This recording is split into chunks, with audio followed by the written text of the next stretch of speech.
of keeping my head down, of being invisible. The irony wasn't lost on me. I'd once commanded courtrooms, dissecting contracts with surgical precision. My name, Serafina Romano, spoken with respect in Boston's legal circles. Now I commanded only pots and pans, and no one here knew my real name. To them, I was simply Sarah, the cook who arrived before dawn and left after the dishes were done. I arranged the lamb with precision that had nothing to do with culinary training and everything to do with old habits. Presentation mattered, whether in a courtroom or on a plate. The muscle memory of excellence refused to die, even after everything else had been stripped away. "Table's ready," Marco announced, poking his head through the kitchen door.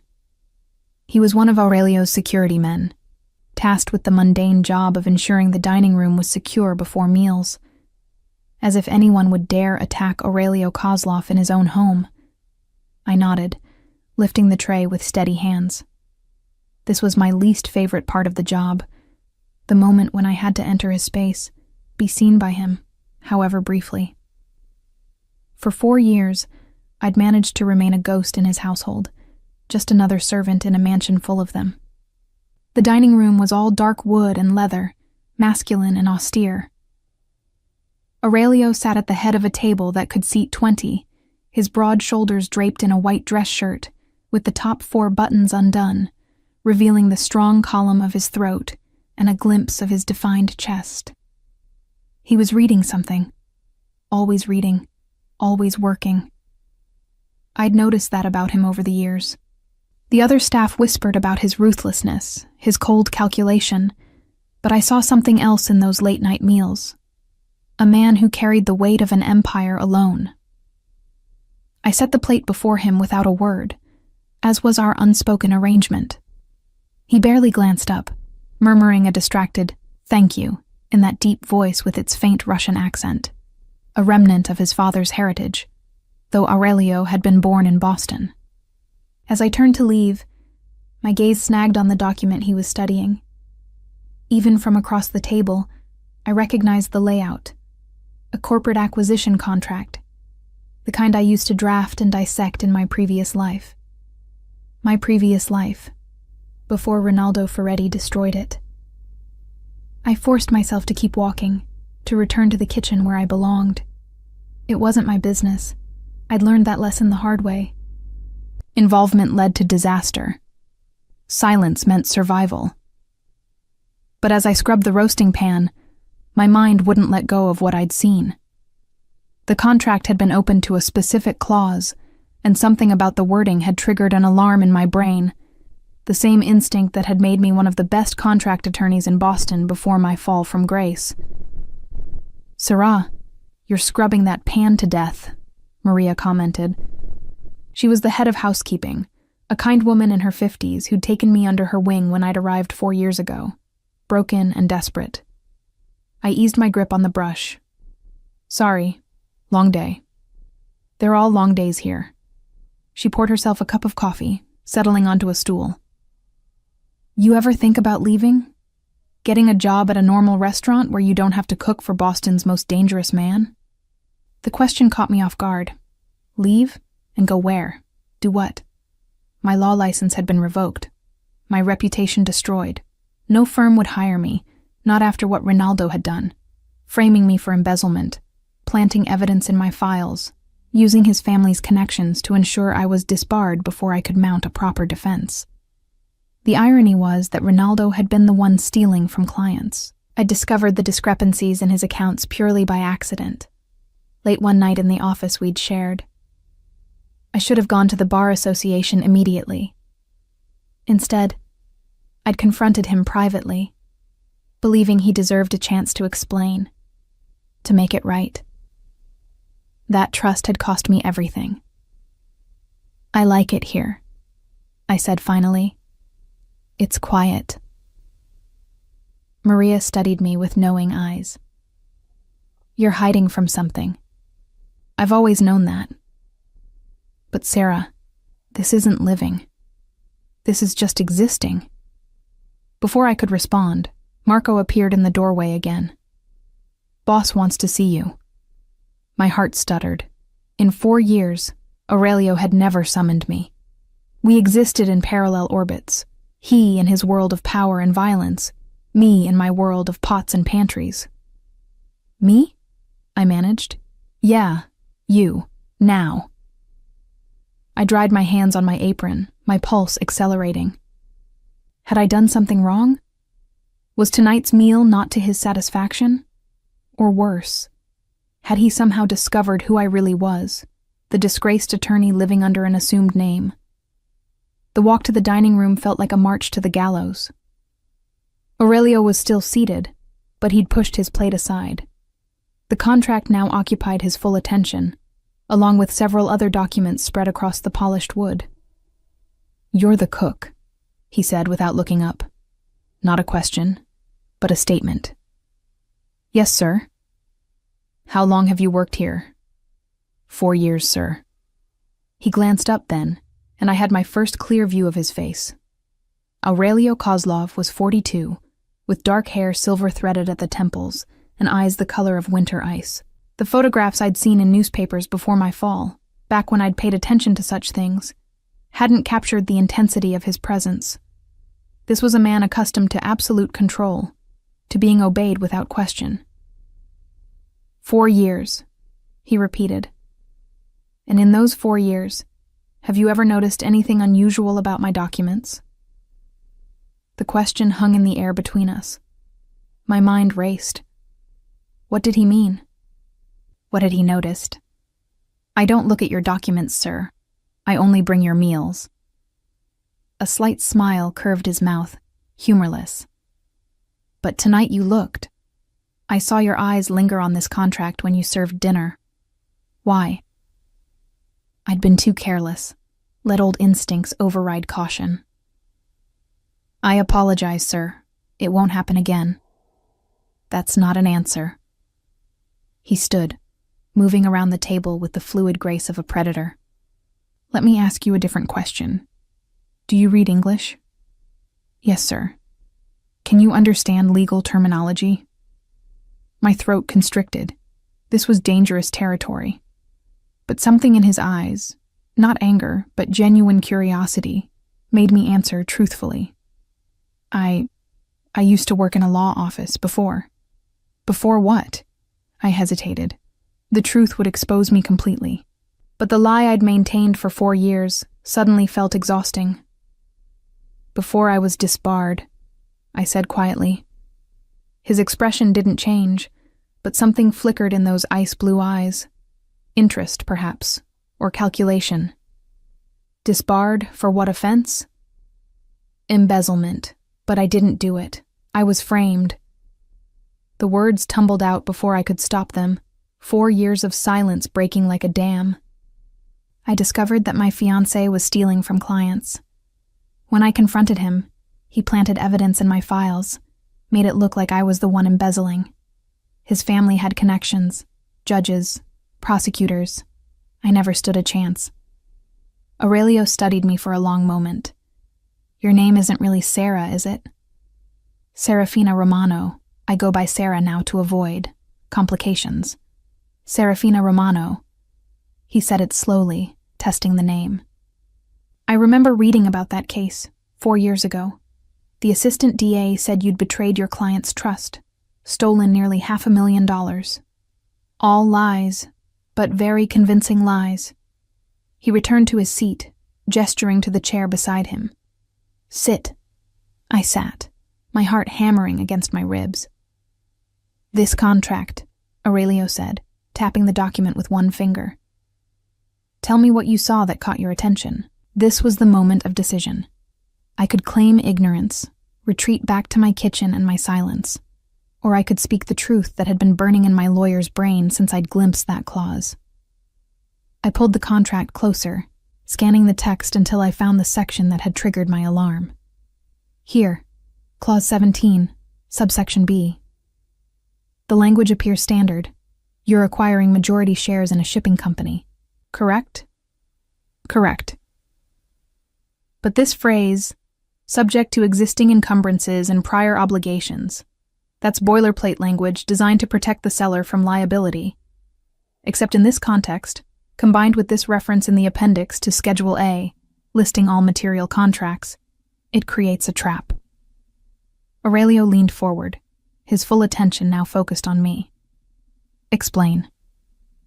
The lawyer in me, dormant for 4 years, awakened. They're not providing Schedule A with the main contract. See? It says, to be delivered at closing. That means you won't see the list of existing obligations until after you've signed this agreement.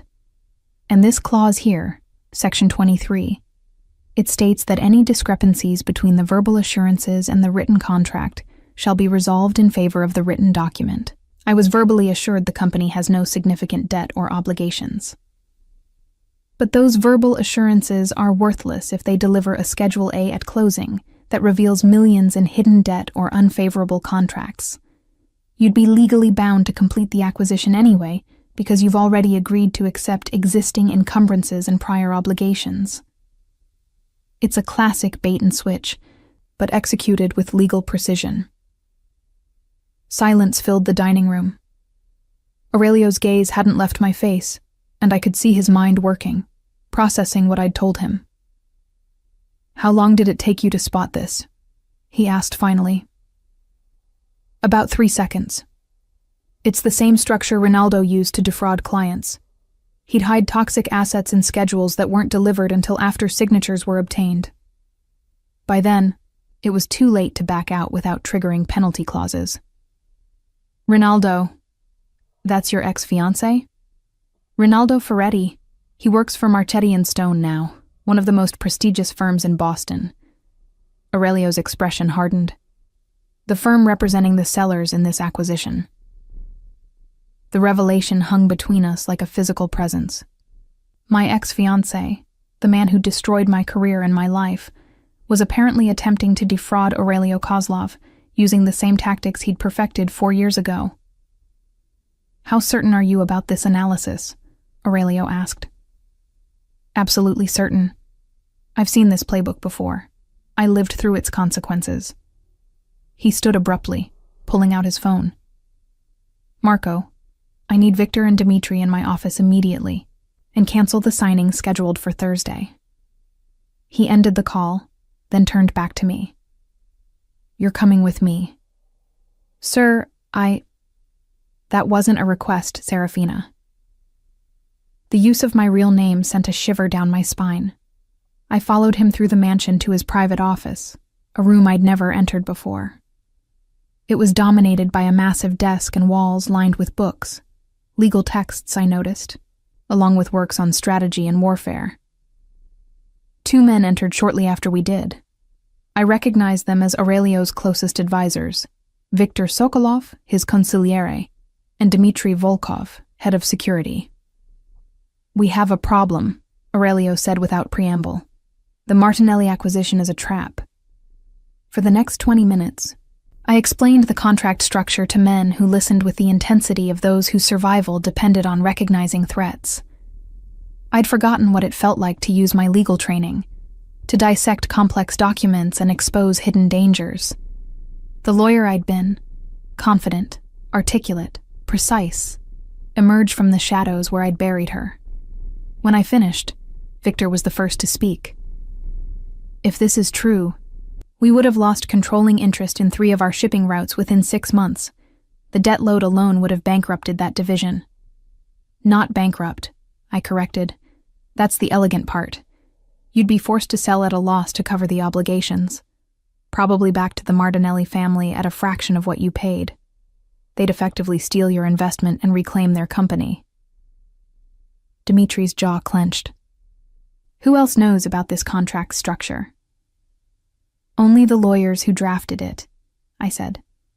"And possibly the Martinelli patriarch, if he's sharp enough to understand what his attorneys created."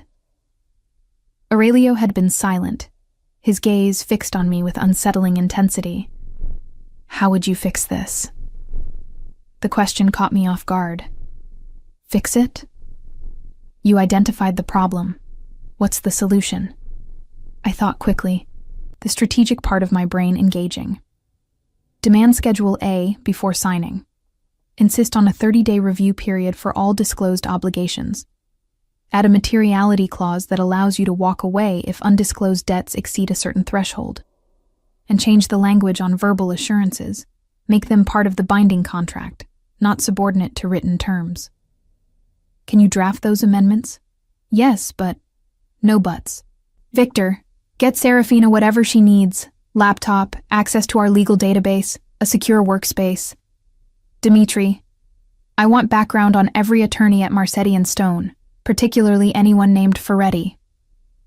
Sir, I interrupted, I can't practice law. I'm disbarred. Aurelio's smile was cold. You're not practicing law. You're consulting for me privately.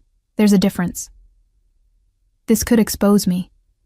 If Ronaldo discovers I'm here, then he'll have a very short and unpleasant conversation with me. The menace in Aurelio's voice was unmistakable. You saved me from losing millions, Serafina. Possibly saved my entire operation from a sophisticated attack. That debt will be repaid. I'm not asking what you want. I'm telling you what's going to happen. You're going to work for me as a private legal consultant. You'll be paid accordingly. And you'll be protected. The word protected carried weight. I wasn't sure I wanted. Protection from Aurelio Kozlov came with obligations, with chains that might bind more securely than any prison. But as I looked at the contract spread across his desk, at the trap that had been set for him using the same techniques that had destroyed me, I felt something I hadn't felt in 4 years. Purpose. How long do we have until the scheduled signing? I asked. 48 hours. Then we'd better get started. Victor led me to a small office adjacent to Aurelio's main workspace. It had clearly been unused for some time, but within an hour, it had been transformed. Laptop with encrypted access, printer, legal database login credentials, and a locked file cabinet for sensitive documents. Anything else you need? Victor asked. He was a tall man in his 50s, with sharp eyes that missed nothing. Coffee, I said. Strong. And access to Aurelio's complete file on the Martinelli deal. Everything from initial contact to this contract. You'll have it within the hour. He paused at the door. Boss doesn't trust easily. The fact that he's given you this much access after one conversation says something. Says what? That his instincts about you match what I've observed these 4 years. You're loyal, discreet, and you don't ask for things you haven't earned. His expression softened slightly. Welcome to the inner circle, Serafina. It's a dangerous place to be, but safer than being outside it. After he left, I sat at the desk and allowed myself a moment of pure panic. What had I just agreed to? Working for a man whose empire was built on activities I could only guess at, exposing myself to the very person who destroyed my career, abandoning the safety of anonymity I'd cultivated for 4 years. But then I thought about that contract, about Ronaldo's smug certainty that his trap would succeed, about 4 years of hiding while he'd prospered, building his career on the foundation of my destroyed reputation. Maybe it was time to stop hiding. The files arrived as promised. I dove into them with the intensity I'd once brought to every case, constructing a timeline of the Martinelli negotiation. The more I read, the clearer the pattern became. This wasn't just a simple fraud. It was a sophisticated, multi-layered scheme designed to destroy Aurelio's shipping operations while making it appear to be his own poor business judgment. Around 2 a.m, Aurelio appeared in my doorway holding 2 cups of espresso. The sight of him, dress shirt now even more rumpled, sleeves rolled to reveal strong forearms, sent an unwelcome flutter through my stomach. Marco told me you refused dinner, he said. I hadn't even noticed the hunger until he mentioned it. I was focused. So I see. He set 1 cup before me, then settled into the chair across from my desk. Walk me through what you've found. For the next hour, we dissected every element of the deal. Aurelio's questions were sharp, incisive. He understood business strategy intuitively, even if legal terminology wasn't his primary language.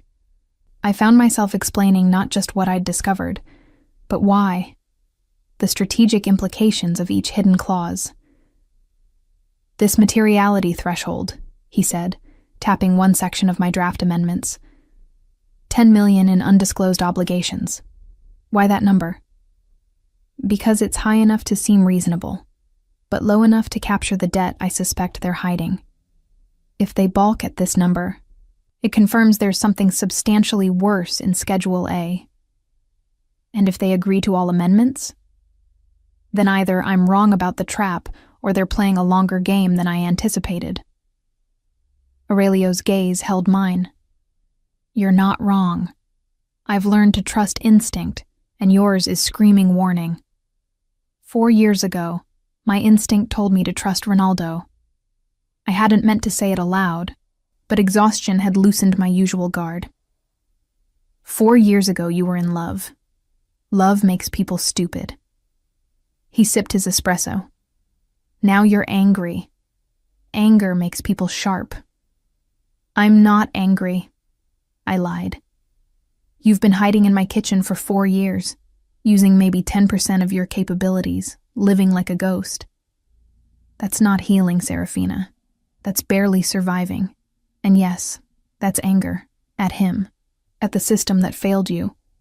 At yourself for trusting the wrong man. The accuracy of his assessment stole my breath. You don't know anything about me. I know that you've worked in my house for 4 years and never once asked for anything beyond your salary. I know that you're brilliant. Those amendments would impress attorneys with 20 years more experience than you had. I know that someone broke you badly enough that you've been hiding ever since. He leaned forward. And I know that tonight, when you saw a version of the same trap that destroyed you being set for me, you couldn't stay silent. That took courage. It took self-preservation. If Ronaldo is behind this, if he's working for people targeting you, then my hiding here isn't safe anymore anyway. True. Which is why you're going to stay close to me until this is resolved. I don't need protection. That wasn't the protection I meant. His gaze was steady, unwavering. I meant you're going to be involved in negotiations, present at meetings, visible. Horror flooded through me. No, absolutely not. If Ronaldo sees me, if Ronaldo sees you, he'll know his trap has been discovered. He'll know that I have someone who can dissect his schemes. That's strategic advantage, Serafina. That's also putting a target on my back. The target was already there the moment you recognized his technique in my contract. Aurelio stood, moving to the window that overlooked the mansion's gardens. But here's what Ronaldo doesn't know. You're not alone anymore. You're not a vulnerable woman he can destroy with planted evidence and corrupt connections. You're under my protection now, and that changes everything. The possessiveness in his tone should have alarmed me. Instead, I felt a dangerous flutter of something I refused to name. Why are you doing this? I asked. I'm just a cook who happened to spot a problem. He turned from the window, and the intensity in his ice-blue eyes made my breath catch. No. You're a brilliant attorney who was destroyed by a corrupt system and a vindictive man. You're someone who sees threats others miss, who understands the law with the precision of a surgeon with a scalpel. And tonight, you saved my entire operation from a sophisticated attack. So this is about gratitude? This is about recognizing value, about not wasting talent, because society decided you didn't deserve a second chance. He moved closer, stopping just at the edge of my desk. I'm giving you that chance, Serafina. Not out of charity, but because I need someone with your skills. Someone I can trust to see the knives before they strike. You don't know if you can trust me. I've had 4 years to observe you. You think I don't notice my own household? You're loyal, discreet, and incorruptible. You could have stolen from me 100 times over these 4 years and never did. You could have sold information about my operations to competitors. You did neither. That's more trustworthy than 90% of people I deal with. The analysis was clinical, but beneath it, I sensed something else. A man who understood loneliness, isolation, the weight of standing alone against enemies who never stopped circling. "The signing is in 48 hours, I said, steering back to safer ground. "When will you present these amendments?" "Tomorrow morning. I'll have Victor deliver them personally to Martinelli's attorneys, with a message that these changes are non-negotiable. They'll push back, probably offer minor concessions to make you think you've won. Then what do I do?" I stood, moving to the whiteboard on the wall and beginning to sketch out negotiation strategies. "You anticipate every possible response and have a counter-move ready. If they agree too easily, that's suspicious. Means they have another trap we haven't found. If they refuse entirely, that confirms the fraud. The sweet spot is if they negotiate on specific points, while trying to preserve others. That tells us where the real poison is hidden." Aurelio watched me work, and when I glanced at him, there was something in his expression I couldn't quite read. Respect, certainly, but also something warmer, more personal. "You come alive when you do this," he observed. "This is who you really are, isn't it? Not the cook in my kitchen." "I stopped being an attorney 4 years ago." "No. You stopped practicing law. There's a difference." He moved to stand beside me at the whiteboard. "The question is, do you want to stay hidden forever? Or do you want to reclaim what was taken from you?" The words struck something deep. For 4 years I'd told myself that survival was enough, that keeping my head down, staying invisible, was the smart choice. But standing here, using skills I'd forgotten I possessed, I felt something awakening that I'd thought was dead. "I want my name back," I said quietly. "My reputation. My license. Everything Ronaldo stole. Then help me destroy this deal. And when we're done, we'll destroy Ronaldo Ferretti." The promise in his voice was dark, dangerous. I should have been afraid of it. Instead, I felt a fierce satisfaction that someone finally believed me, finally saw the truth I'd been powerless to prove. "I need to finish these amendments," I said, "and then we need to game out every possible scenario for tomorrow's delivery." Aurelio nodded. "I'll have food sent in. You need to eat." He left, and I returned to my work with renewed focus.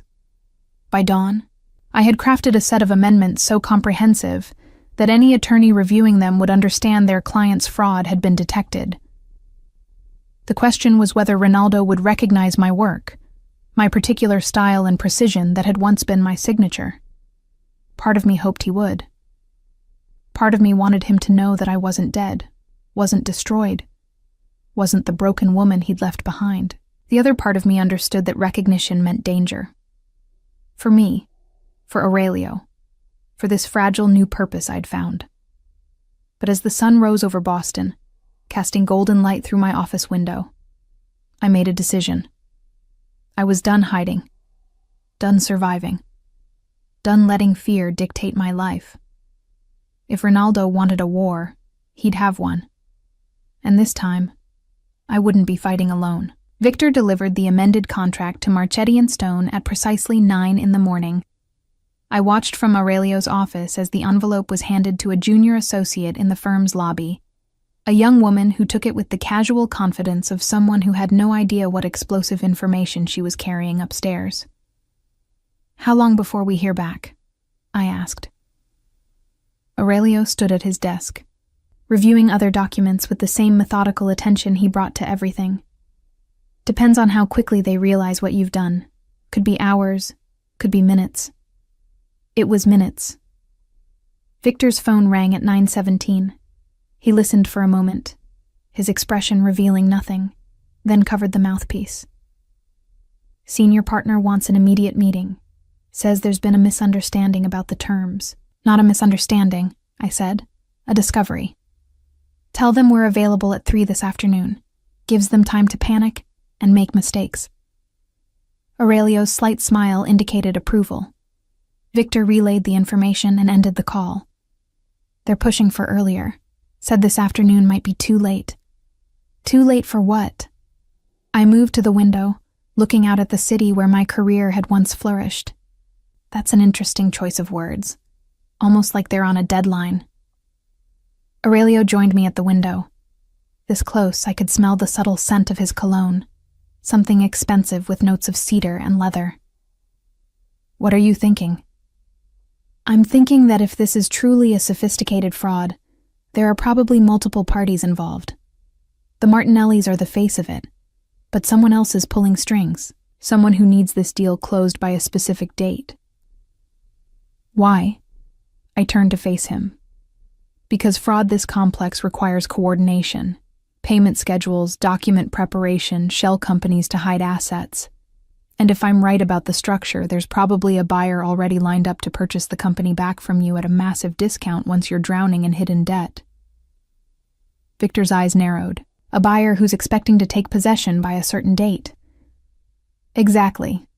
Which means delaying the signing doesn't just give us time. It disrupts their entire timeline and forces them to either abandon the scheme or reveal more of their hand trying to salvage it. Aurelio's gaze was thoughtful. Tell them 3 o'clock is our only availability. If that's too late, they can withdraw from the deal entirely. After Victor left to deliver that message, Aurelio turned to me. You should rest. You've been working since midnight. I'm fine. You're exhausted. He gestured toward a door I hadn't noticed before.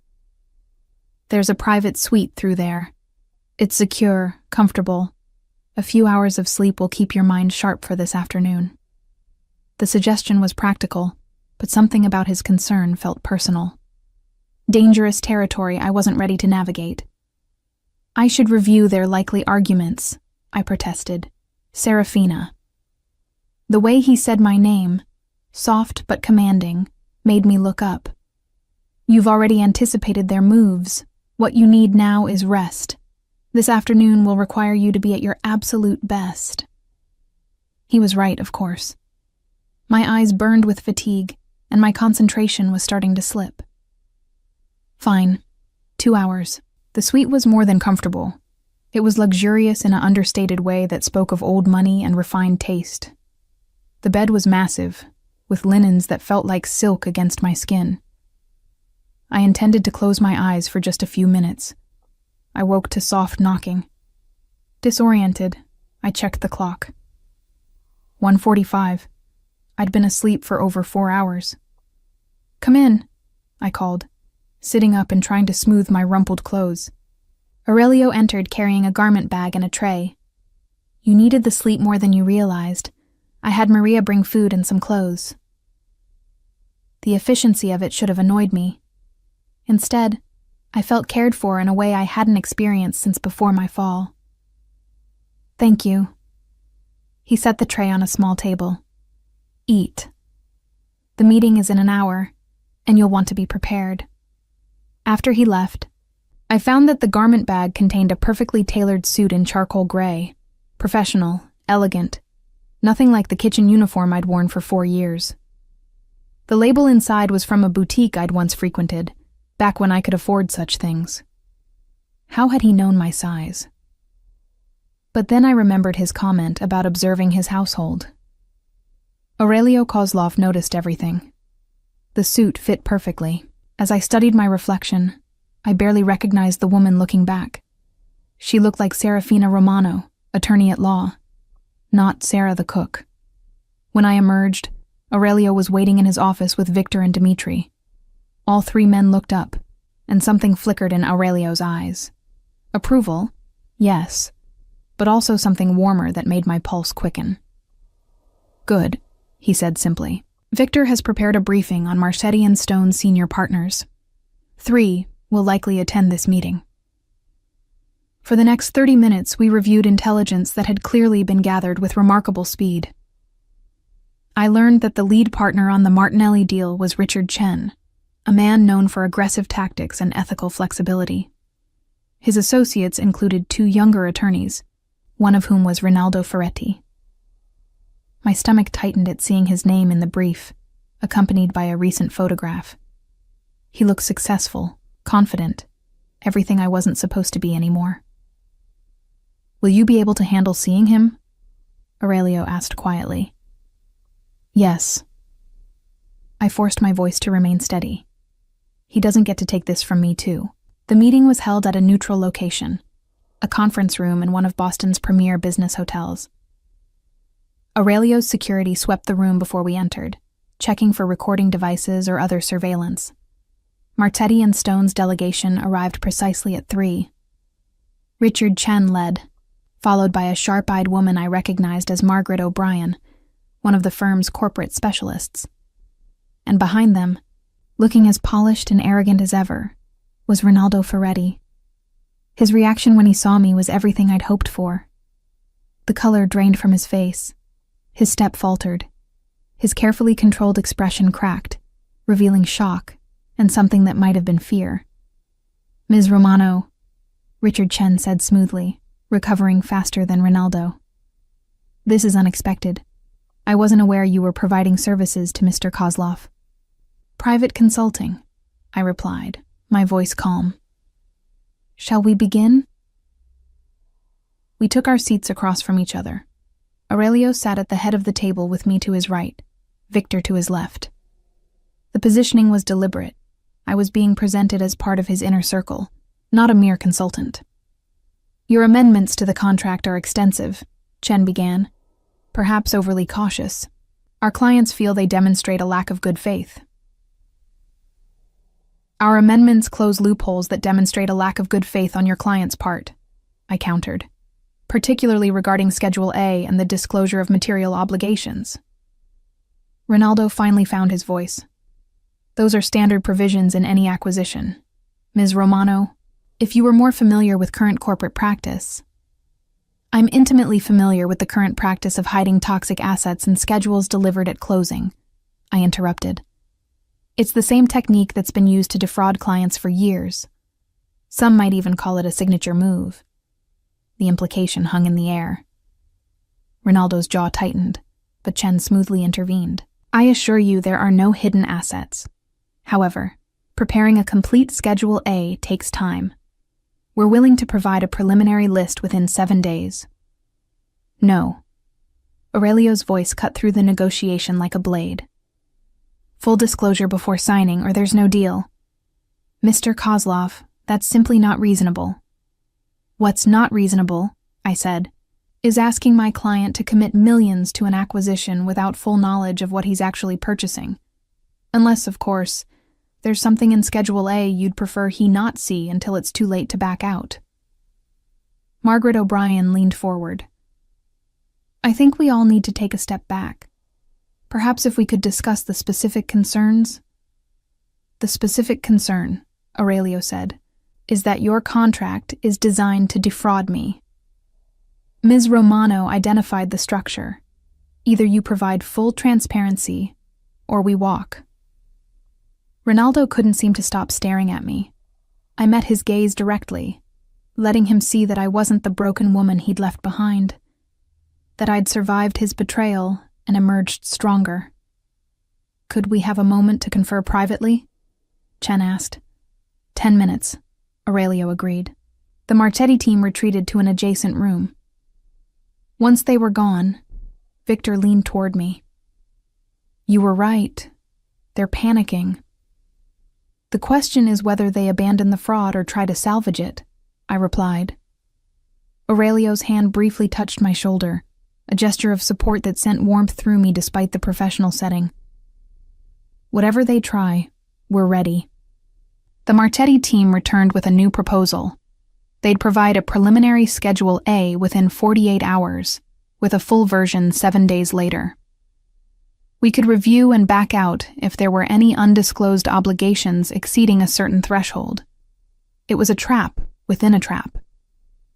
The preliminary version would show minor issues to seem transparent, while the major fraud would be buried in the full version, delivered after Aurelio had already committed to the deal emotionally and financially. "No," I said before Aurelio could respond. "Full disclosure now, or we terminate negotiations." "Ms. Romano," Rinaldo said, his voice tight with barely controlled anger, "you're being unreasonable. This isn't how corporate transactions work." "This is exactly how they work when one party suspects fraud," I interrupted. And given your particular history with ethical lapses, Mr. Ferretti, I'd think you'd want to avoid any appearance of impropriety. The room went very still. I'd just directly referenced his past, the embezzlement scheme he'd pinned on me. In front of his colleagues, in front of witnesses. Chen's eyes narrowed. That's a serious accusation, Ms. Romano. It's a factual observation. Mr. Ferretti and I worked together 4 years ago. I'm simply noting that he has experience with creative contract structures designed to hide problematic information. Ronaldo stood abruptly. I won't sit here and be slandered. Then leave, Aurelio said, his voice dangerously soft. But understand that if you walk out of this room, the deal is dead. And I'll make sure everyone in Boston's legal community knows that Marcetti and Stone couldn't provide basic transparency in a straightforward acquisition. The threat was clear. Aurelio's influence extended far beyond his legitimate businesses. Having him as an enemy would be career-ending for everyone in the room. Chen raised a calming hand. Let's not be hasty. Richard, sit down. Ms. Romano, Mr. Kozlov, perhaps we can find middle ground. If we provided Schedule A within 24 hours instead of 48? Now, I said. You've had weeks to prepare this deal. Schedule A should already exist. If it doesn't, that tells us everything we need to know. A long silence followed. I could see Chen calculating odds, weighing options. Finally, he sighed. I'll need to contact my clients. This is beyond my authority to negotiate. You have 1 hour, Aurelio said. After that, we're done. As the Marchetti team filed out, Ronaldo lingered at the door. Serafina, he said quietly, we should talk, privately. No, Aurelio said before I could respond. Anything you have to say can be said in front of me. Ronaldo's gaze flickered between us, and I saw understanding dawn. He thought Aurelio and I were involved. The assumption was wrong, but I didn't correct it. Let him wonder. Let him worry. This isn't over, Ronaldo said to me. You're right, I replied. It's just beginning. After he left, Aurelio turned to me. Are you all right? Better than all right. Did you see his face when I called out his ethical lapses? He didn't expect that. You put yourself at risk doing that. If he goes to the Bar Association, claims you're practicing law without a license? I'm not practicing law. I'm consulting, and anything I said in that room is protected as part of your business dealings. I smiled grimly. I know the rules, Aurelio. I may not be able to practice, but I can still use my knowledge to advise you privately. Victor's phone buzzed. He answered, listened, then covered the mouthpiece. Our source at Marcetti and Stone says Chen just made 3 urgent calls, one to the Martinelli Patriarch, one to an unlisted number, and one to a shell corporation registered in the Cayman Islands. I looked at Aurelio. The buyer, the one who's supposed to purchase the company back from you at a discount after the hidden debt surface. Can we trace the Cayman number? Already on it, Dmitri said. Should have information within an hour. The hour passed with agonizing slowness. Victor brought coffee. I reviewed my notes on the contract, looking for any angle we might have missed. Aurelio made several calls, speaking in rapid Russian to contacts whose purposes I could only guess at. At exactly 4 now, Chen called. Mr. Kozlov, we've consulted with our clients. They're willing to provide Schedule A, but it will take until tomorrow morning to compile all the information. It was a stalling tactic, but it also meant they were willing to reveal at least some of what they'd been hiding. The question was whether what they revealed would be the truth or just another layer of lies. 9 a.m. tomorrow, Aurelio said. Your offices. If Schedule A isn't complete and accurate, the deal is dead, and I'll pursue legal action for attempted fraud. After the call ended, I slumped in my chair. The adrenaline that had carried me through the confrontation with Ronaldo was fading, leaving exhaustion in its wake. You did well, Aurelio said. Seeing him clearly rattled you, but you didn't let it show. He looked good, I admitted. Successful. like the last 4 years have been kind to him while they destroyed me. He looked like a man who just realized his past is about to catch up with him. Aurelio moved to stand beside my chair. You need food? Rest. Real rest, not a few hours stolen between crises. I need to prepare for tomorrow. If they do provide Schedule A, I'll need to review it immediately for hidden traps, which you can do after you eat and sleep. His hand touched my shoulder again, the gesture becoming familiar. You're no good to anyone if you collapse from exhaustion. He was right, but I hesitated. What if they're using this time to cover their tracks? To create a fake Schedule A that looks legitimate? Then we'll catch them at it. Serafina, you've given me the tools to see this fraud. Now trust that we can handle the next steps together. The word together resonated more than it should. For 4 years I'd been alone, handling everything myself because there was no one I could trust. The idea of sharing the burden felt foreign, dangerous, tempting. Dimitri appeared in the doorway. Got something on that Cayman number. The Shell Corporation is owned by a holding company that traces back to the Volpe crime family. Every person in the room went still. The Volpes were rivals to Aurelio's organization, bitter enemies engaged in a decades-long struggle for control of Boston's underworld. This isn't just fraud, Aurelio said quietly. It's an attack. They were using the Martinellis as proxies to destroy my shipping operation, planning to buy it back through shell companies and gain control of my routes. Victor's expression was grim. If they'd succeeded, they could have cut off your supply lines, strangled your legitimate businesses. I felt sick. I'd thought this was just about money, about Ronaldo's usual greed and corruption. But I'd inadvertently stumbled into something much larger, a war between criminal empires, with me caught in the crossfire. You need to pull out, I said to Aurelio. This is too dangerous. Forget the deal. Forget Schedule A. Just walk away. He looked at me with something like amusement. Walk away? After they've tried to destroy me? After they've involved someone under my protection? His gaze intensified. No, Serafina. We don't walk away. We turn this trap back on them. How? A cold smile curved his lips. By making them think they've won. By going through with the signing, accepting whatever poison they put in Schedule A, and then using every legal mechanism you can devise to destroy them with their own fraud. Understanding dawned. You want to let them hang themselves. I want to use their own trap to destroy both the Martinellis and the Volpes, and I want you to design that trap. The weight of what he was asking settled over me. This wasn't just contract law anymore. This was warfare, using legal mechanisms as weapons. People could die if I made mistakes. If I wasn't thorough enough, if I missed something critical. I need time to think, I said, to plan properly. You have until 9 a.m. tomorrow. He stood. Come. You'll work better after food and rest. The return to the mansion felt surreal. Hours ago, I'd been a cook. Now I was planning legal strategy that could shape the outcome of a war between crime families. Maria had prepared dinner. Nothing fancy, just comfort food that reminded me why I'd found peace in the kitchen for 4 years.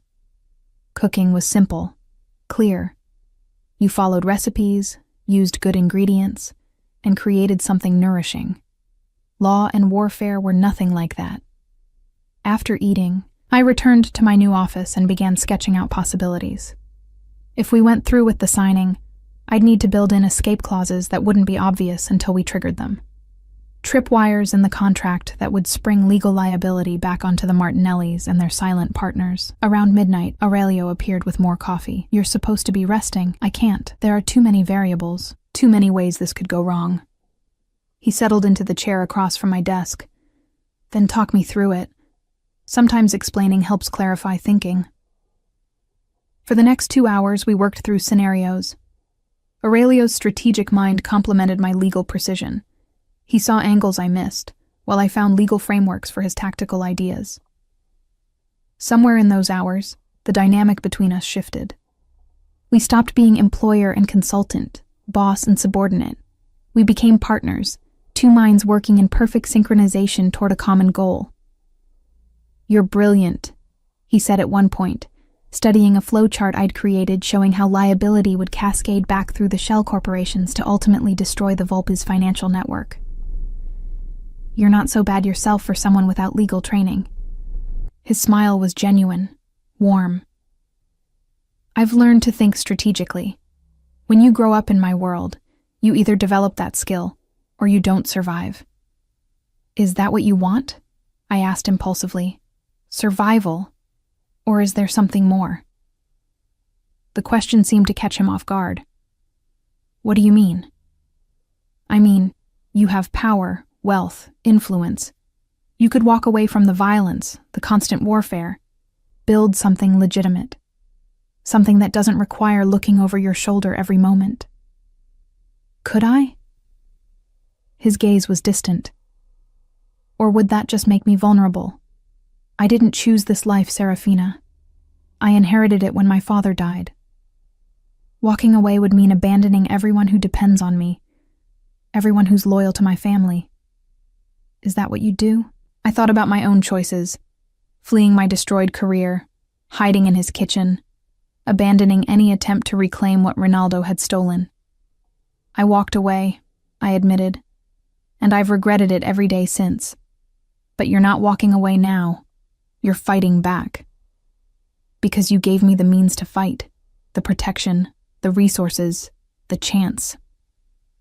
Aurelio leaned forward. "I gave you the opportunity, but the courage to take it? That's all you, Serafina." The intensity in his gaze made my breath catch. This close, I could see the silver threading through his dark hair, the fine lines around his eyes that spoke of sleepless nights and heavy burdens. He was handsome in a way I'd tried not to notice for 4 years, dangerous in ways that had nothing to do with his profession. "It's late," I said, breaking the moment before it could become something more. "We both need rest before tomorrow." He stood, but paused at the door. "Serafina, thank you. For seeing what no one else saw. For trusting me enough to speak up." After he left, I sat in the quiet office, my heart racing. This was dangerous territory. Not just the fraud and the rival crime families, but the growing connection between Aurelio and me. The way his presence made me feel safe, valued, seen. I'd made that mistake once before, trusting a powerful man who'd seemed to offer everything I needed. Ronaldo had destroyed me. What would Aurelio do if I let him too close? But as I finally made my way to the guest suite Aurelio had provided, I couldn't shake the feeling that Aurelio Kozlov was nothing like Ronaldo Ferretti. Where Ronaldo had been charming and superficial, Aurelio was intense and genuine.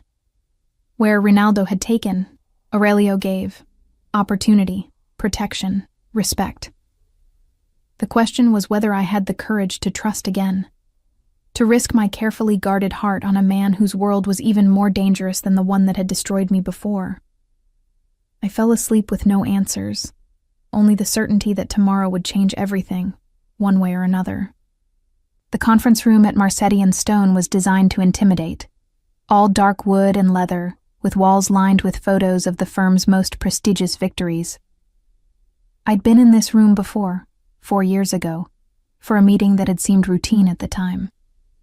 I hadn't known then that Ronaldo was planting evidence in my files, that he was building a case against me while I sat in this very room, discussing contract clauses with colleagues who would soon testify against me.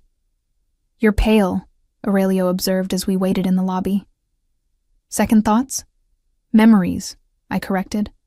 This firm was where it ended for me, where Ronaldo's fabricated evidence was presented to the partners, where they asked for my resignation before filing a bar complaint.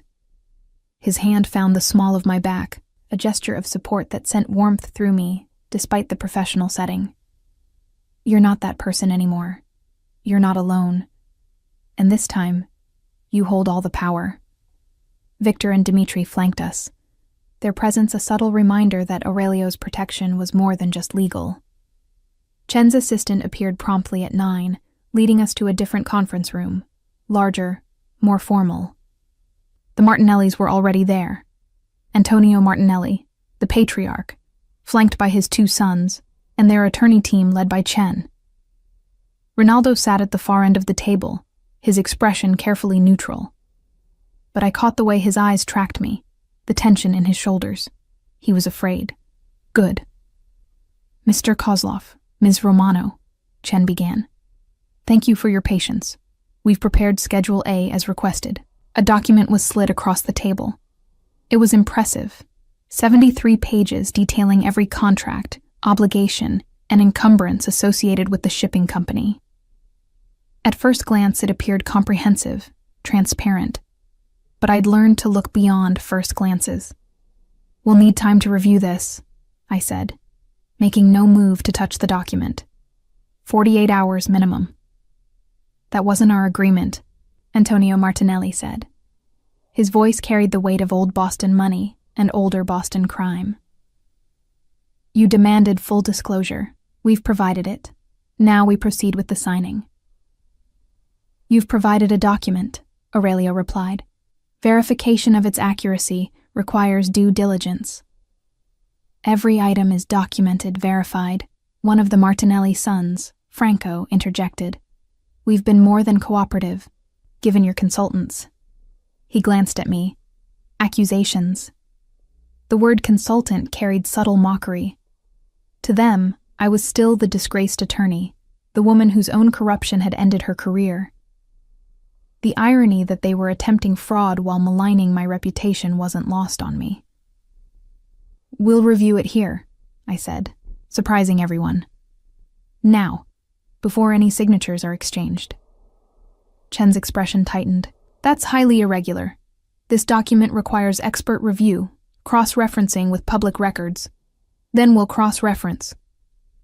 I pulled out my laptop, connecting to the encrypted database Victor had provided. Publicly available records are just that, public. We can verify the material claims right now. For the next 3 hours, I worked through Schedule A with methodical precision. Aurelio and Victor fielded phone calls, using Aurelio's network of contacts to verify information that wasn't in public databases. The Martinellis grew increasingly agitated as we found discrepancies, not the massive fraud I'd expected, but small inaccuracies that raised questions. A contract with a shipping union was dated 6 months earlier than public records showed. A loan obligation was listed at a lower amount than property records indicated. Equipment values didn't match recent appraisals.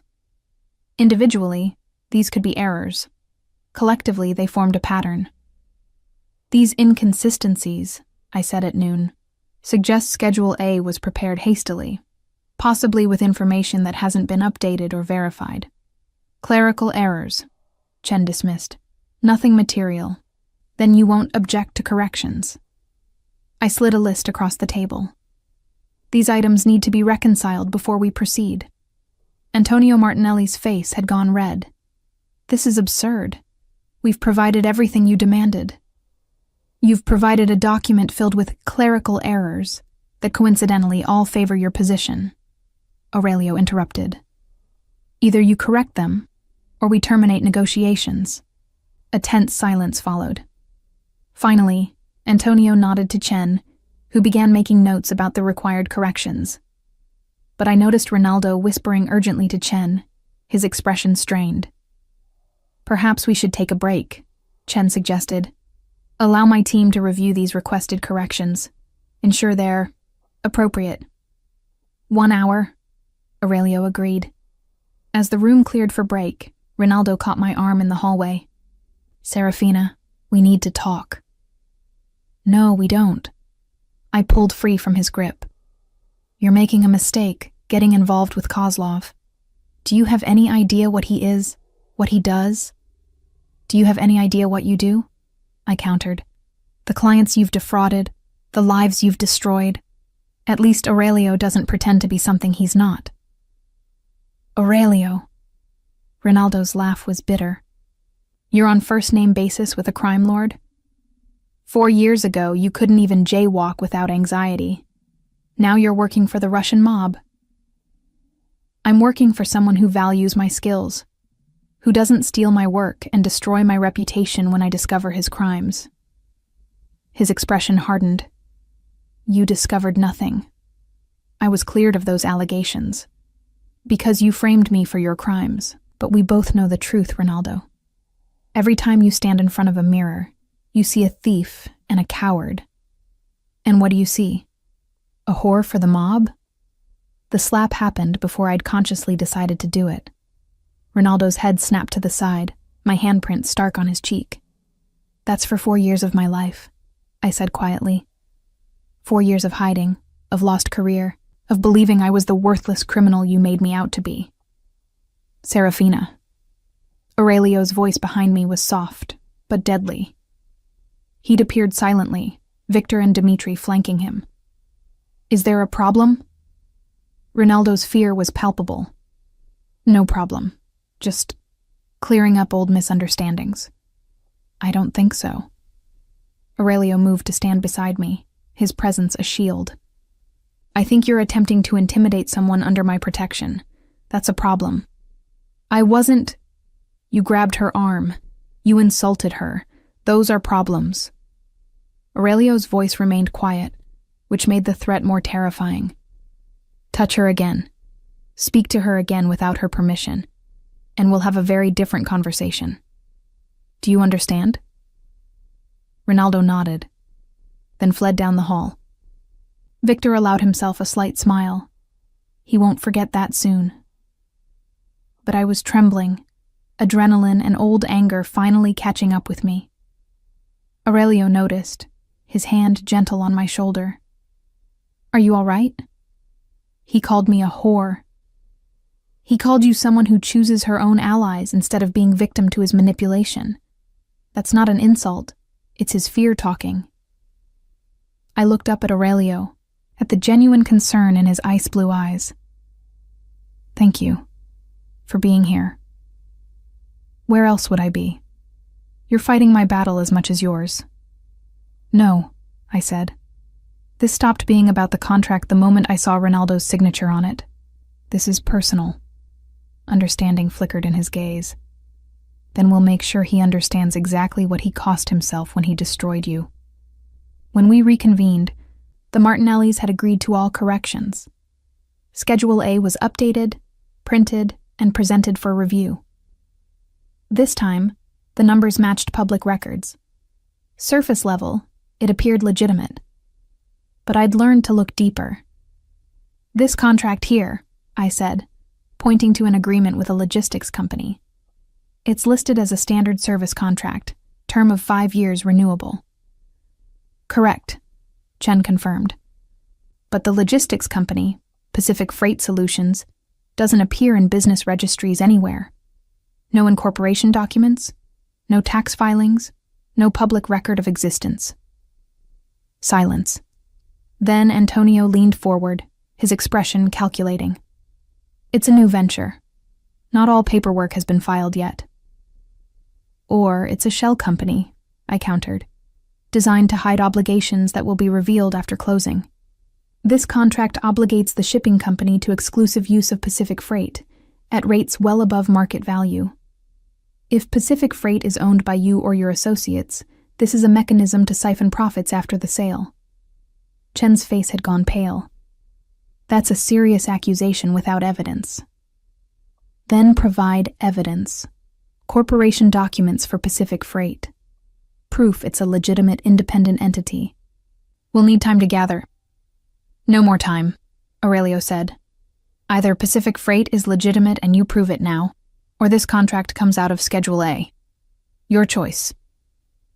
The Martinellis huddled with their attorneys. I could see the calculation in Antonio's eyes.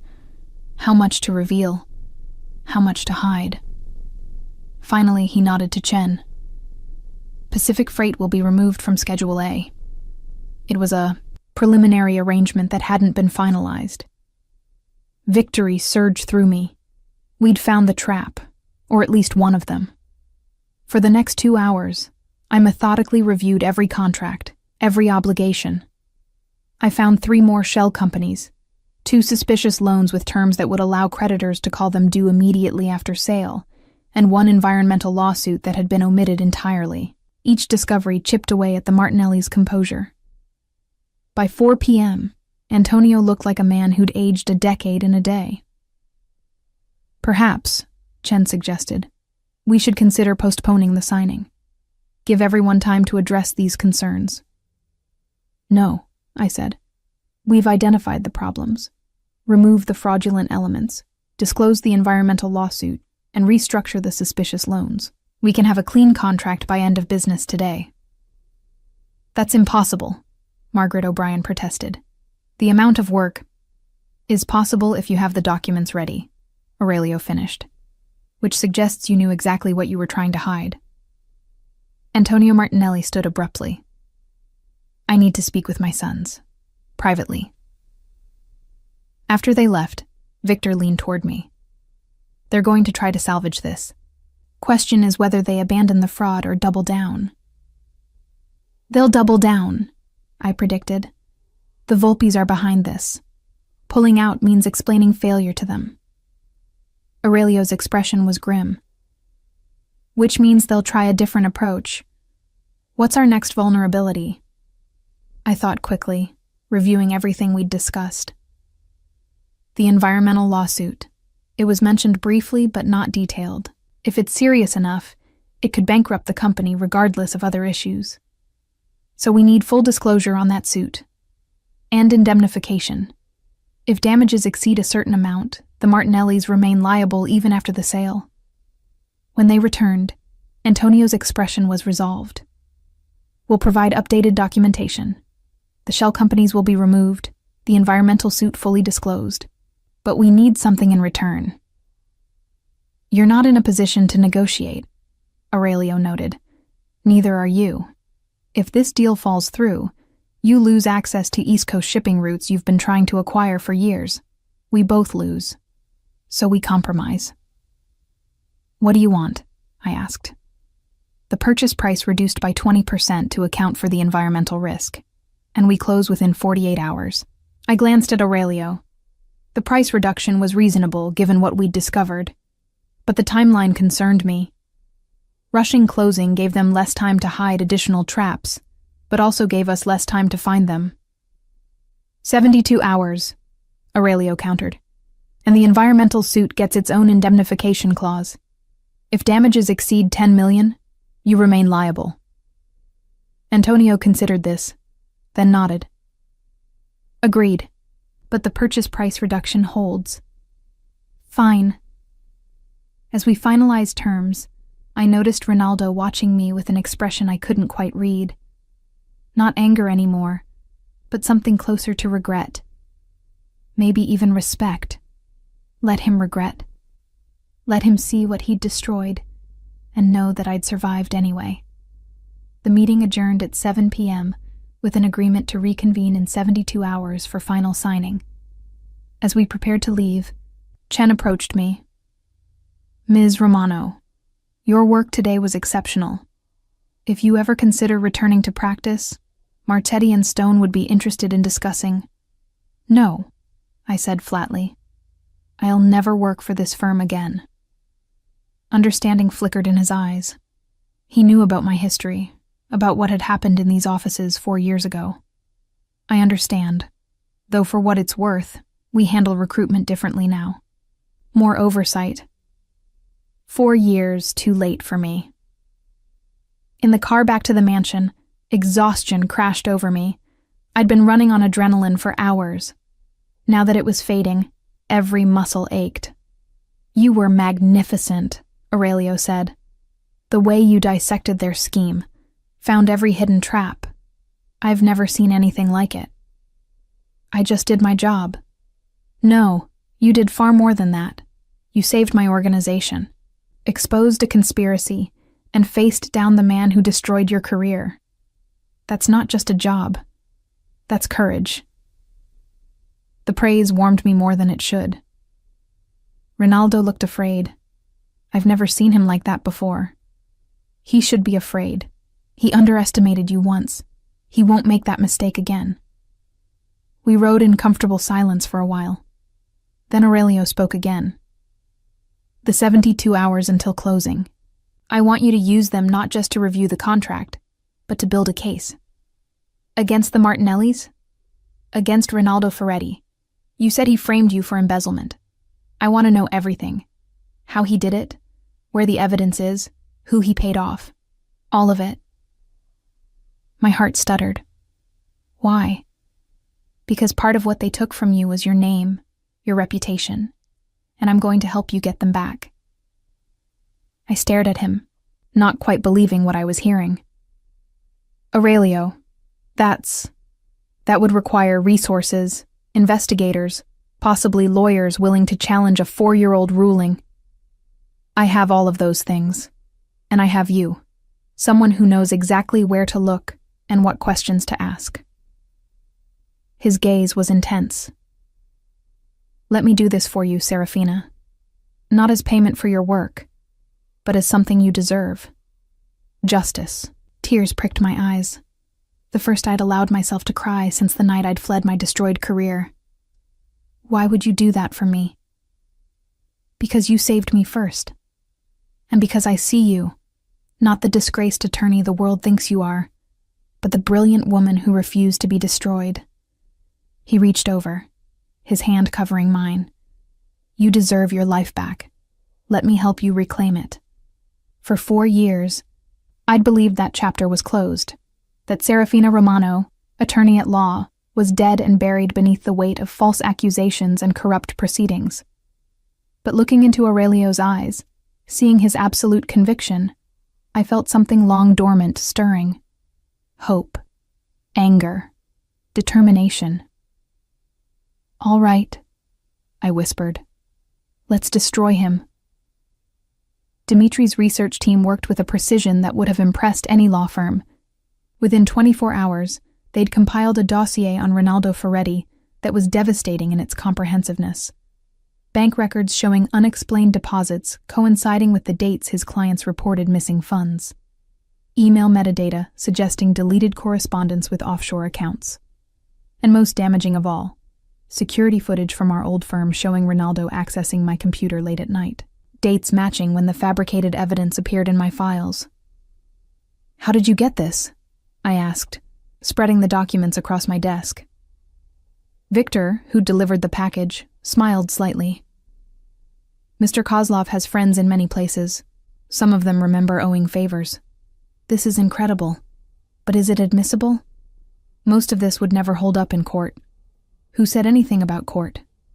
Aurelio appeared in my doorway, leaning against the frame. This isn't about legal proceedings, Serafina. This is about leverage. I looked between him and Victor. I don't understand. Aurelio moved into the room, settling into the chair across from my desk, with that same fluid grace that I'd come to recognize. You can't practice law. Going through official channels would take years, cost a fortune, and still might not succeed, because the system that convicted you once would resist admitting error. Then what good is this evidence? It's good for destroying Rinaldo Ferretti's career, reputation, and freedom, if we want to. His ice blue gaze held mine. But first, I need you to verify it. Tell me if this is enough to prove what he did to you. For the next 3 hours, I worked through the evidence with the methodical precision I'd once brought to every case. The bank records alone showed a pattern of theft spanning 18 months, far longer than the prosecution had alleged in my case. The offshore accounts tied to shell corporations that I could trace back to Rinaldo's family connections, and the security footage was damning. Clear images of him at my workstation, time-stamped at 2 a.m. on dates when I could prove I was elsewhere. This is more than enough, I said finally. This proves he was the one embezzling. It proves he accessed my computer to plant evidence. Combined with my original defense documents, this completely exonerates me. Good. Aurelio stood, moving to look out the window at the Boston skyline. Now, we decide what to do with it. We present it to the Bar Association. We file a motion to vacate my disbarment. We do nothing. He turned to face me. Not yet. First, we use it. Use it how? To make Ronaldo cooperate, to get information about the Volpe family's involvement in the Martinelli deal, to ensure he can never threaten you again. I shook my head slowly. That's blackmail. That's justice. Legal justice failed you, Serafina. Sometimes you need another kind. The kind that operates outside the law? The kind that operates in reality. Ronaldo destroyed your life using connections and corruption that the legal system enabled. You think presenting this evidence will suddenly make that same system admit error? They'll fight you every step. Claim the evidence is inadmissible. Argue that even if Ronaldo was guilty, your disbarment was still justified by appearance of impropriety or some other legal fiction. His words stung because I knew he was right. I'd seen too many cases where truth lost to procedure, where justice yielded to political convenience. What exactly are you proposing? I asked quietly. I'm proposing we confront Ronaldo, show him what we have, make him understand that cooperation is his only path to survival. He gives us everything on the Volpe family's involvement, helps us turn the Martinelli trap back on them, and in exchange, we give him a choice. What choice? He can confess publicly, take responsibility for framing you, plead guilty to embezzlement, accept whatever consequences come. Or he can disappear, leave Boston, leave the legal profession, vanish so completely that no one will ever find him. Either way, you get your name back. I stared at Aurelio, trying to reconcile the man offering me justice with the methods he was proposing. And if he refuses both options? Then we destroy him. Present the evidence to the Bar Association, yes, but also to every client he's ever represented, every judge he's ever appeared before, every journalist in Boston. We don't just prove his guilt. We make him a cautionary tale. The ruthlessness in Aurelio's voice should have frightened me. Instead, I felt something darker, more primal. Satisfaction at the idea of Ronaldo finally facing consequences, of him experiencing even a fraction of the fear and humiliation I'd endured. When do we confront him? I asked. Aurelio's smile was cold. Tonight, before the final contract signing tomorrow. We make sure he understands his position before he's in a room with all of us. Victor arranged it with his usual efficiency. Ronaldo was told that Aurelio wanted a private preliminary meeting to discuss contract details. No lawyers, no witnesses, just the four of us. Aurelio, Victor, Ronaldo, and me. We met in a private dining room of a restaurant Aurelio owned. The space was beautifully appointed but windowless, soundproofed. The kind of place where dangerous conversations happened. Ronaldo arrived exactly on time, his expression wary. He'd brought his own security, a broad-shouldered man who waited outside the room at Victor's insistence. Mr. Kozlov, Ronaldo said, nodding to Aurelio. His gaze slid to me, and I saw the flash of concern in his eyes. I wasn't aware Ms. Romano would be joining us. Sit down, Ferretti. Aurelio's voice carried absolute command. Ronaldo sat across from us, his lawyer's instincts clearly screaming warning.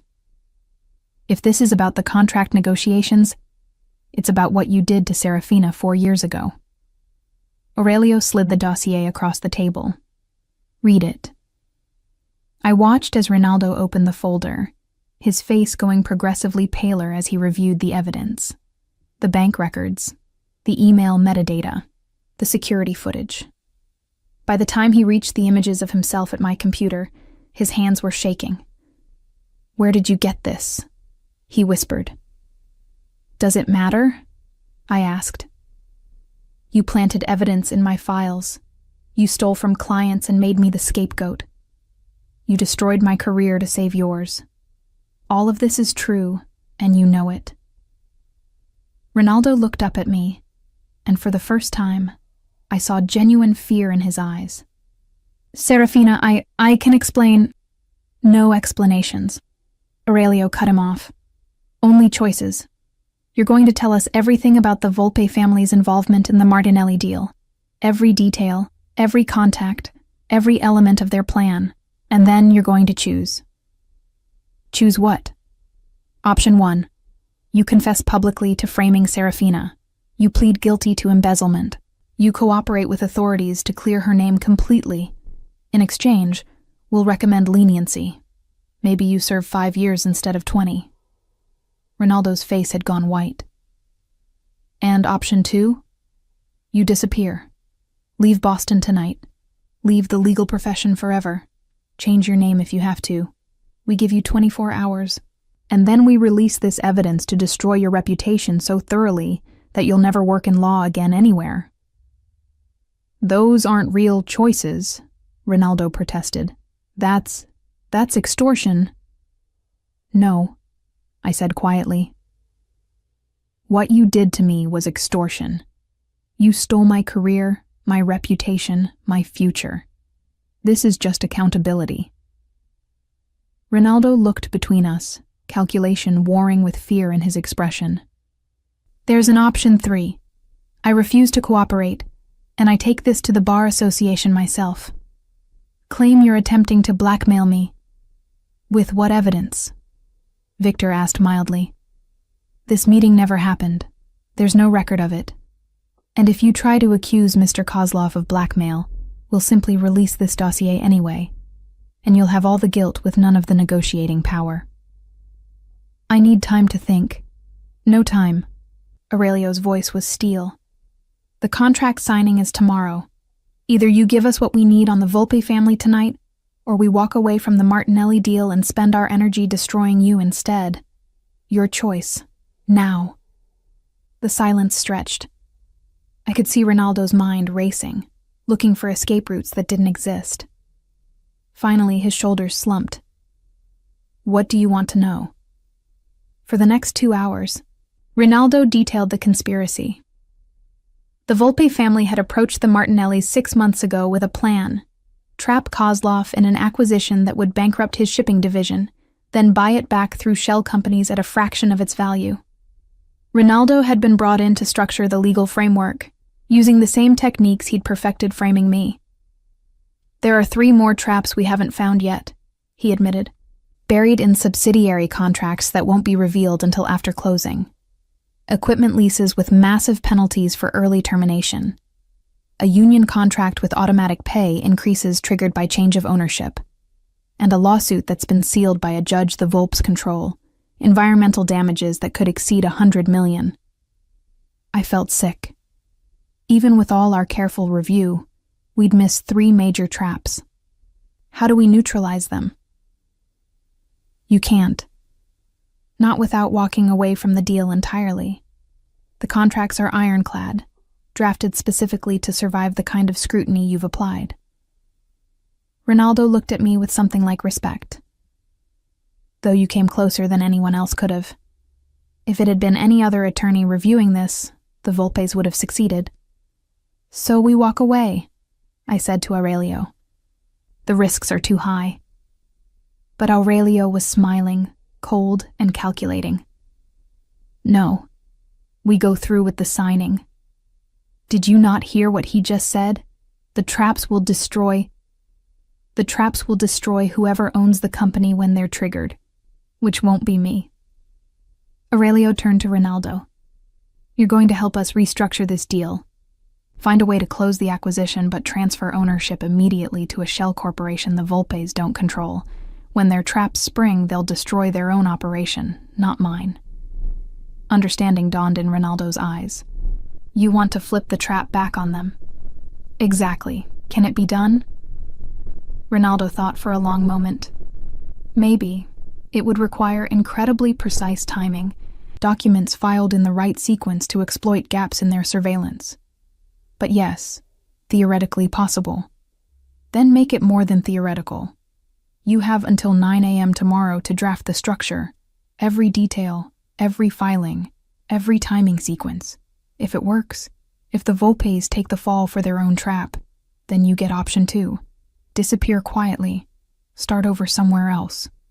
And if I refuse, then I give Serafina all this evidence, and she spends the rest of her life making sure you pay for what you did to her. Aurelio's gaze was unwavering. Your choice, Ferretti. Redemption or destruction? Ronaldo looked at me. I'm sorry for what I did to you. I was desperate, scared, and I chose the coward's path. You deserved better. Yes, I said. I did. He nodded, accepting my cold refusal to forgive. I'll draft the structure. Not for him, he gestured at Aurelio, but for you.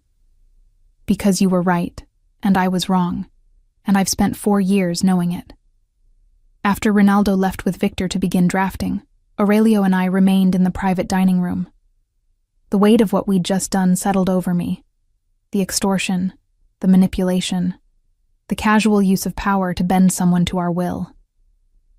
You're having second thoughts, Aurelio observed. I'm having all the thoughts.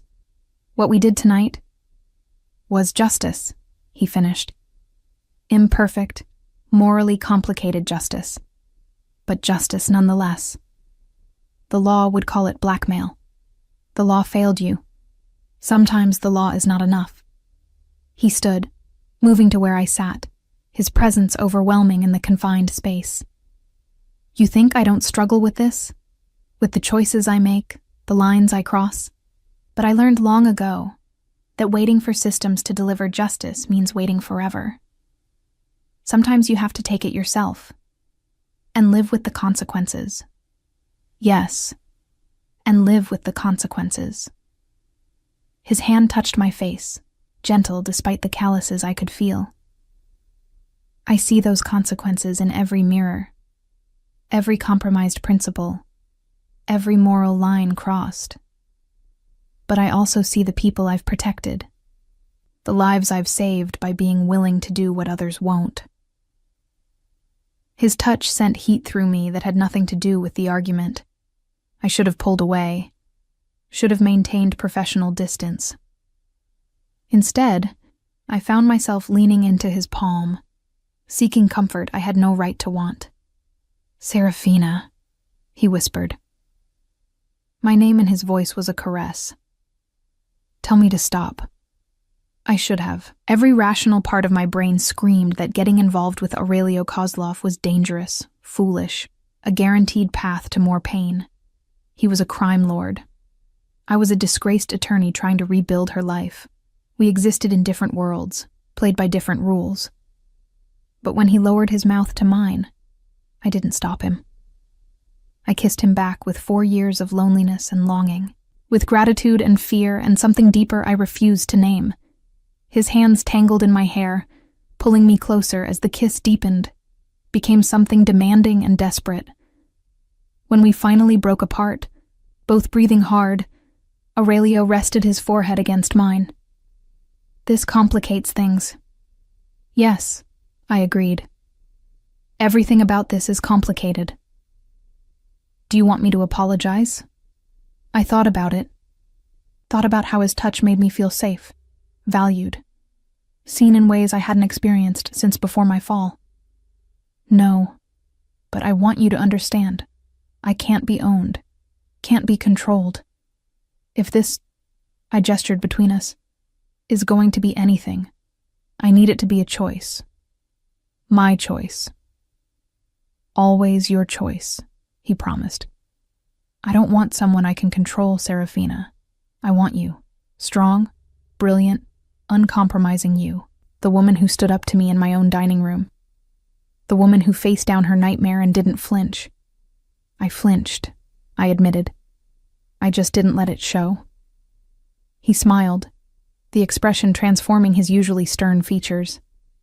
Even better. Courage isn't the absence of fear. It's being afraid and doing it anyway. My phone buzzed with a message from Victor. Ferretti is already drafting. Says he might have a workable structure by midnight. We should join them, I said reluctantly. Make sure he doesn't sabotage us. He won't. He wants option 2 too badly. But Aurelio stood, offering me his hand. Though you're right, this is too important to leave to chance. We spent the rest of the night in Aurelio's office, reviewing Rinaldo's work as he drafted a labyrinthine structure of shell companies, timing sequences, and strategic filings. The plan was audacious: acquire the Martinelli shipping company as agreed, but immediately transfer operational control to a Cayman corporation that the Volpes didn't control. When their traps were triggered, the liabilities would flow to the Cayman entity, which would declare bankruptcy, leaving the Volpes holding worthless obligations. It's brilliant, I admitted around 3 a.m., studying the flowchart Rinaldo had created.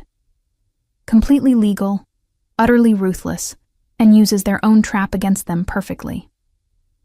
Assuming the timing works, Rinaldo cautioned, we'll need to file documents in 3 different jurisdictions within a 12-hour window. If any filing is delayed, the whole structure collapses. Then we make sure nothing is delayed, Aurelio said. Victor, coordinate with our people in each jurisdiction. I want redundancies for every filing, backup couriers if electronic systems fail. This has to be perfect. For once, Rinaldo and I were working toward the same goal. He drafted. I reviewed. When I found potential weaknesses, he strengthened them. When he suggested aggressive tactics, I added legal safeguards. It was almost like our early days together, before ambition and fear had corrupted him. You were always the better attorney, he said at one point, the admission clearly difficult. I knew it then. It scared me. So you destroyed me? So I protected myself. Stupid, cowardly, unforgivable. But yes. He met my gaze directly. For what it's worth, I see now what I threw away. You would have made me better. Instead, I made you suffer for my weakness. I wanted to rage at him, to detail every moment of the last 4 years of pain. But exhaustion had stripped away anger, leaving only sad acceptance. You can't undo it, Rinaldo. You can only move forward. Make different choices. Starting with this. He tapped the document we'd been perfecting. It's done. Everything you need to protect Kozlov and destroy the Volpes. The final signing was scheduled for 10 a.m. at a neutral attorney's office. We arrived early, Victor and Dmitri conducting one last security sweep, while I reviewed the final documents for any last-minute changes. The Martinellis arrived with their full legal team, but I noticed Antonio looked uneasy.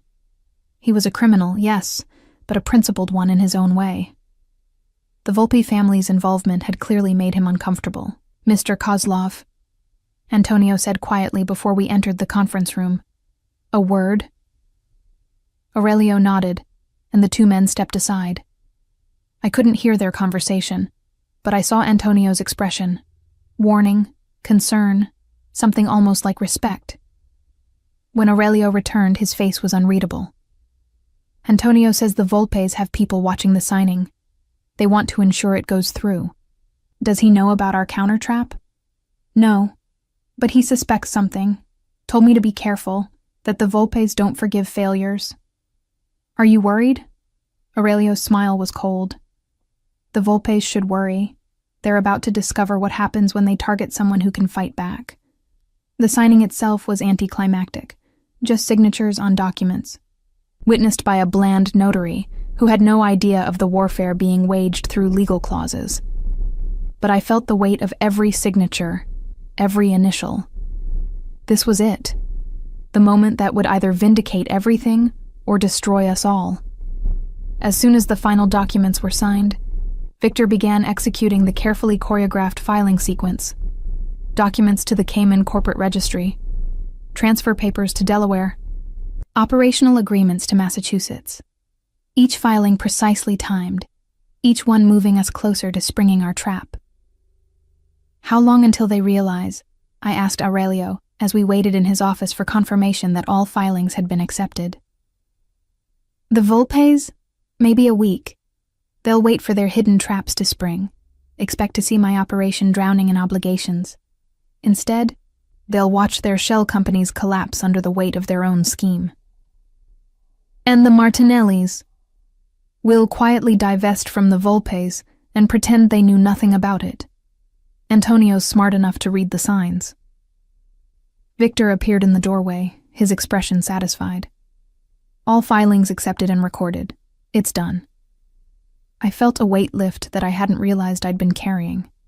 We'd done it. Dismantled a sophisticated fraud, protected Aurelio's operation, and set a trap for his enemies that they would never see coming. What about Ronaldo? I asked. Already gone, Victor reported. Dimitri saw him to the airport an hour ago. Flight to London, then Prague. We've provided new identification, enough money to start over somewhere quiet. He'll keep his agreement. And my evidence?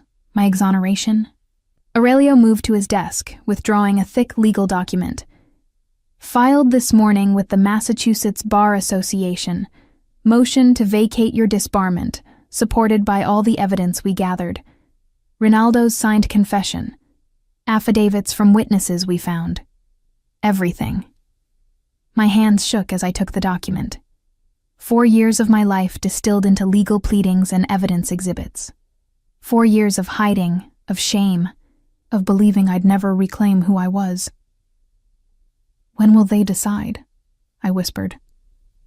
The Bar Association has 90 days to respond, but with this evidence, they have no grounds to deny it.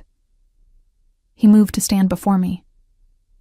You'll get your license back, Serafina, your name, your reputation, everything that was stolen from you. Tears pricked my eyes. Because of you. Because you believed me when no one else did. I believed you because you showed me truth in my own contract. Because you risked everything to save a stranger. That kind of integrity can't be faked.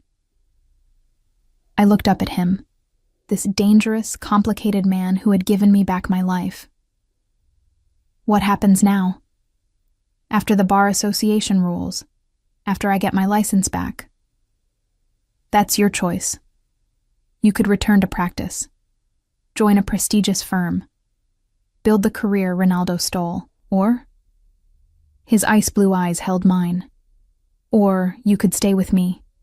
Use your skills to help me legitimize my operations. Build something that doesn't require looking over my shoulder every moment. Turn what my father left me into something better. The offer was tempting in ways I couldn't fully articulate. Aurelio, your world, the violence, the compromises, is the world I inherited, but it doesn't have to be the world I leave behind. You asked me once if I wanted more than survival. Yes, Serafina. I want to build something better. And I want to build it with you. The confession was raw, honest. I saw the vulnerability in his expression, the hope he was afraid to fully voice. I can't give you an answer right now, I said. I need time to think, to understand what I really want, not just react to everything that's happened. Take all the time you need, but know this. However long it takes, whatever you decide, I'll be here. Waiting. Hoping. He kissed me then, tender rather than demanding. A promise rather than a claim. When we parted, I rested my head against his chest, listening to the steady rhythm of his heart. For 4 years I'd been hiding, surviving, just barely holding on. Now, finally, I had the chance to truly live again, to reclaim not just my name, but my future. The question was what future I wanted to build, and with whom. The Massachusetts Bar Association's response came in 73 days, not the full 90. I was having coffee in Aurelio's office, a morning ritual we'd developed over the past 2 months, when Victor arrived with the official envelope. This is it, he said, setting it before me. My hands trembled as I opened it, Aurelio moving to stand behind my chair, his presence a steadying force. The letter was formal, dense with legal language, but the key phrase jumped out at me. Based on newly discovered evidence demonstrating actual innocence, the Board of Bar Overseers hereby grants the petition to vacate the 2022 disbarment order and reinstates Serafina Romano to full membership in good standing. I read it 3 times, unable to believe the words were real. 4 years of shame, of hiding, of believing I'd never reclaim this part of myself, ended with a single letter. "Congratulations, counselor," Aurelio said softly.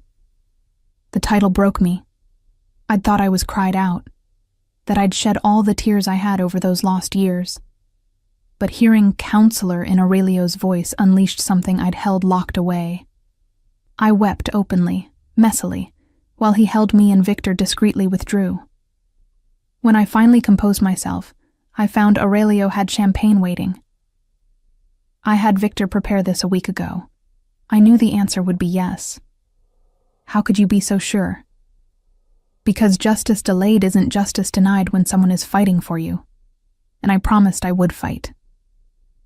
We toasted quietly, the moment too profound for elaborate celebration. I was Serafina Romano, attorney at law again. The question was what that meant. "I've been offered 3 positions already," I admitted. "The Bar Association publicized the reinstatement, and firms I used to compete with are calling." "Which ones?" "Holbrook and Crane, Silverman Associates, and surprisingly, Marcetti and Stone." Aurelio's eyebrow rose. "Chen's firm? The same firm that terminated you?" "Chen retired last month. New management wants to make a statement about second chances. Ironic, isn't it?" "Are you considering their offers?" I set down my champagne glass. "Honestly, no. Those firms represent the world I thought I wanted 4 years ago, before I learned what really matters." "And what does matter?" I turned to face him fully. Integrity. Justice. Using my skills to actually help people, not just maximize billable hours for wealthy clients who already have every advantage. "Sounds like you've made a decision." "I have. If the offer is still open, I'd like to work for you. Legitimately, helping transition your operations into something legal, sustainable, something you won't have to hide from." Aurelio's smile was slow, genuine. "The offer is always open. But I need you to understand what you're agreeing to. This won't be easy work. I have enemies who won't want to see me go legitimate. Associates who profit from the current structure. It will take years, maybe decades, to fully transform what my father built." "I know, but that's the challenge I want. Not drafting contracts for mergers and acquisitions, but using law to actually build something better." "Then welcome to Kozlov Enterprises, official legal counsel." He extended his hand formally, though his eyes held warmth that had nothing to do with business. I shook it, sealing the agreement that would define my future. "When do I start?" "Tomorrow. I have 30 contracts that need review, corporate structures that should be reorganized, and at least a dozen ventures that exist in legal gray areas requiring navigation." "Sounds perfect. But today, I want to do something else." "What?" "Visit my old firm, the one where Ronaldo framed me. I want them to see that I survived." Aurelio understood immediately. "I'll have Victor arrange a car." The offices of Brewer and Associates hadn't changed much in 4 years. Same polished marble lobby, same receptionist, though she didn't recognize me. I'd been nobody to her when I worked here, just another junior attorney in sensible suits. "I'm here to see Robert Brewer," I told her. "Tell him Serafina Romano would like a word." Recognition flickered in her eyes. She knew the name now, even if she hadn't before. I'll check if he's available." 5 minutes later, I was shown to the senior partner's office. Robert Brewer was in his 60s, silver-haired and distinguished. He'd been the one to ask for my resignation 4 years ago, his expression sympathetic, but inflexible. "Ms. Romano," he said, rising from behind his desk.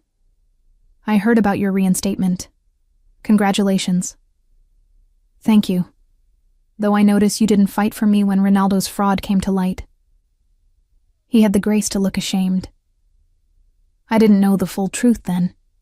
If I had, you would have done exactly what you did. Protected the firm's reputation, made the problem disappear as quickly as possible, and never looked back." I kept my voice even, factual. I'm not here for an apology, Mr. Brewer. I'm here to tell you that I'm returning to practice. And I'll be working to ensure that what happened to me never happens to another attorney in this city. A noble goal, a necessary one. The system that allowed Ronaldo to destroy me is still in place. Corrupt connections. Rushed proceedings. No real investigation of the evidence. I placed a business card on his desk. I'm now general counsel for Kozlov Enterprises. If you have associates who need a second chance, who've been wrongly accused, send them my way. I'll believe them when no one else does. Brewer studied the card, then looked at me with something like respect. You've changed. You're harder now. I survived being destroyed. That changes a person. For what it's worth, I am sorry. You were a brilliant attorney. You deserved better from us. Yes, I agreed. I did, but I've found better elsewhere. I left his office feeling lighter. That chapter was closed now, not with screaming or vengeance, but with quiet dignity. I'd faced the place that had cast me out and shown them I'd survived anyway. Aurelio was waiting in the car. How did it feel? Like closing a door I should have closed years ago. I spent so long focused on what they took from me that I never saw what I found instead. And what did you find? I looked at him. This complicated, dangerous man who'd given me back my life. Purpose. Real justice. And maybe, if I'm brave enough, something more. His hand found mine. You're the bravest person I know, Serafina. Over the next 3 months, I threw myself into legitimizing Kozlov Enterprises. It was intricate, challenging work, untangling decades of questionable dealings, restructuring operations to comply with regulations, negotiating with authorities willing to overlook past issues in exchange for future cooperation. Some of Aurelio's old associates resisted. Profits would decrease if everything was above board. Operations would be constrained by regulations and oversight. But Aurelio backed every change I proposed, even when it cost him personally. This is what I want, he told his consigliere during one particularly contentious meeting. A business I don't have to hide, an empire built on legitimate success, not fear. It will take time, Victor warned, years before we're fully clean. Then we take years. We're building something that will last, not something that will collapse the moment I'm gone. I watched him during these meetings, seeing the leader he was becoming. Still strong, still commanding, but wielding power differently. Through excellence instead of intimidation. Through strategy instead of violence. And late at night, after the business discussions ended, we talked about other things. His childhood, raised in luxury, but surrounded by danger. My early years, the daughter of a teacher who'd believed in justice and fairness. The paths that had led us both to this moment. Do you miss it? He asked one evening as we sat in his study, brandy glasses in hand. The courtroom drama? The prestige of working for a major firm? No, this is better, more real. I gestured at the contracts spread across his desk. When I draft these agreements, I know they're building something that matters, not just making rich people richer. You're transforming my entire operation. Within 5 years, Kozlov Enterprises will be completely legitimate. That's the goal, though there will always be people who remember what it was before. Let them remember. As long as my children inherit something better. He paused. If I have children.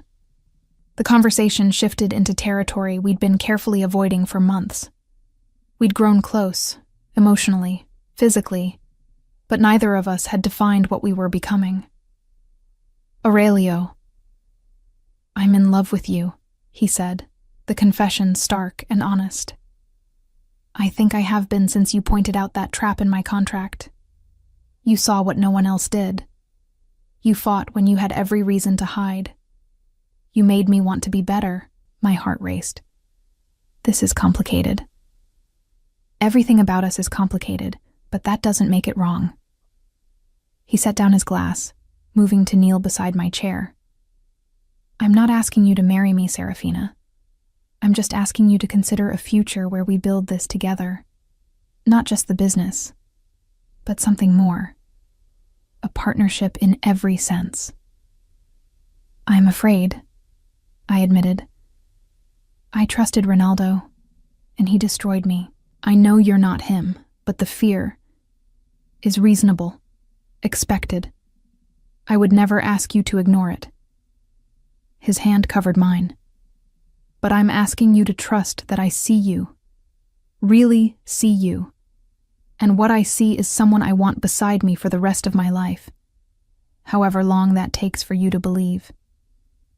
I looked at this man who'd given me back my name, my career, my sense of purpose, who challenged me intellectually, protected me fiercely, and respected my independence even when it would be easier to control. I'm in love with you too, I whispered. I think I have been for longer than I wanted to admit. His kiss was tender, reverent. When we parted, he rested his forehead against mine. Then we'll take it slow. Build trust the way we're building the business, carefully, methodically, with nothing hidden. I'd like that. We sat together in comfortable silence, planning our future the way we planned corporate restructurings, with vision, patience, and absolute commitment to seeing it through. The call from Victor came at 2 a.m. 3 weeks later. I was in my own apartment. I'd maintained it as a symbol of independence, though I spent most nights at the mansion. Aurelio's name appeared on my phone screen. There's a problem, he said without preamble. The Volpe family, they've discovered who was really behind the Martinelli trap. My blood ran cold. How? Someone talked. We're still finding out who.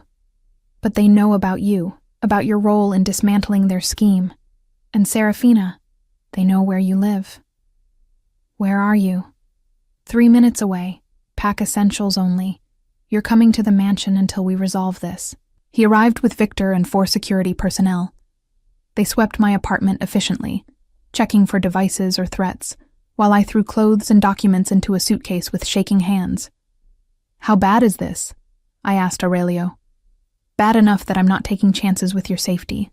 The Volpes don't forgive easily, and they see you as the reason their plan failed. I didn't do this alone. You're just as responsible. But I'm harder to reach. You're more vulnerable, and they know it. His jaw was tight with controlled anger. This is my fault. I should have anticipated retaliation. You protected me from Ronaldo, from the bar association, from everyone who tried to keep me down. You can't predict everything. I can protect you from this. Back at the mansion, Aurelio's security team implemented measures I'd only read about in legal thrillers. Armed guards at every entrance, surveillance monitoring every approach. Even the gardens were watched by discreet cameras hidden among the foliage. This is how you live? I asked, watching monitors in the security room display views of the property. This is how I survive, Aurelio corrected. The price of the life I inherited. For a week, nothing happened. The tension was exhausting, waiting for threats that never materialized, looking over my shoulder at every sound. I tried to work, to focus on contracts and corporate structures, but concentration came in fragments. You should have let me stay at my apartment, I told Aurelio one evening. This is no way to live. This is temporary, just until we neutralize the threat. And how do you neutralize an entire crime family's vendetta? His expression darkened. By making them understand that targeting you means war. By hitting them so hard they'll think twice about coming after anyone associated with me ever again. The violence implicit in his words should have frightened me. Instead, I felt a fierce satisfaction that someone was finally willing to fight for me.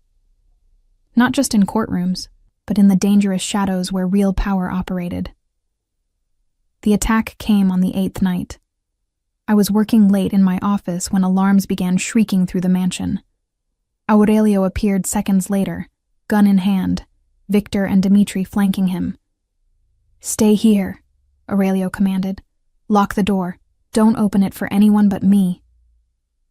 Before I could argue, they were gone. I heard shouts, crashes, then the sharp crack of gunfire. My legal training screamed that I should call the police. My survival instinct whispered that in Aurelio's world, police were not the solution. I locked the door and pressed myself against the wall, away from windows, waiting with my phone in hand and my heart hammering against my ribs. The silence after the chaos was somehow worse than the noise. I had no way to know what had happened, who'd won, whether Aurelio was hurt or worse. Finally, after what felt like hours but was probably 15 minutes, a knock at the door. "Serafina, it's me. Open up." I recognized Aurelio's voice, but caution made me hesitate. "Tell me something only you would know." A pause. "You have a scar on your left shoulder from when you tried to learn ice skating at 12. You told me about it the night we stayed up planning the Martinelli counter-trap." I opened the door. Aurelio stood there, whole and unharmed, though his shirt was torn and there was blood on his hands. Not his, I realized with relief. "Is it over?" "For now. We captured 2 of them. The others fled." His expression was grim. "This won't end until we end it." "Meaning?" "Meaning I'm going to make the Volpe family understand that you're untouchable. That anyone who threatens you answers to me directly. Aurelio, don't start a war over me. This war started the moment they tried to destroy my business. You just gave me the tools to win it." He pulled me close, his embrace fierce. "I won't lose you, Serafina. Not to them. Not to anyone." In his arms, I felt the full weight of what loving him meant. The protection, yes, but also the danger.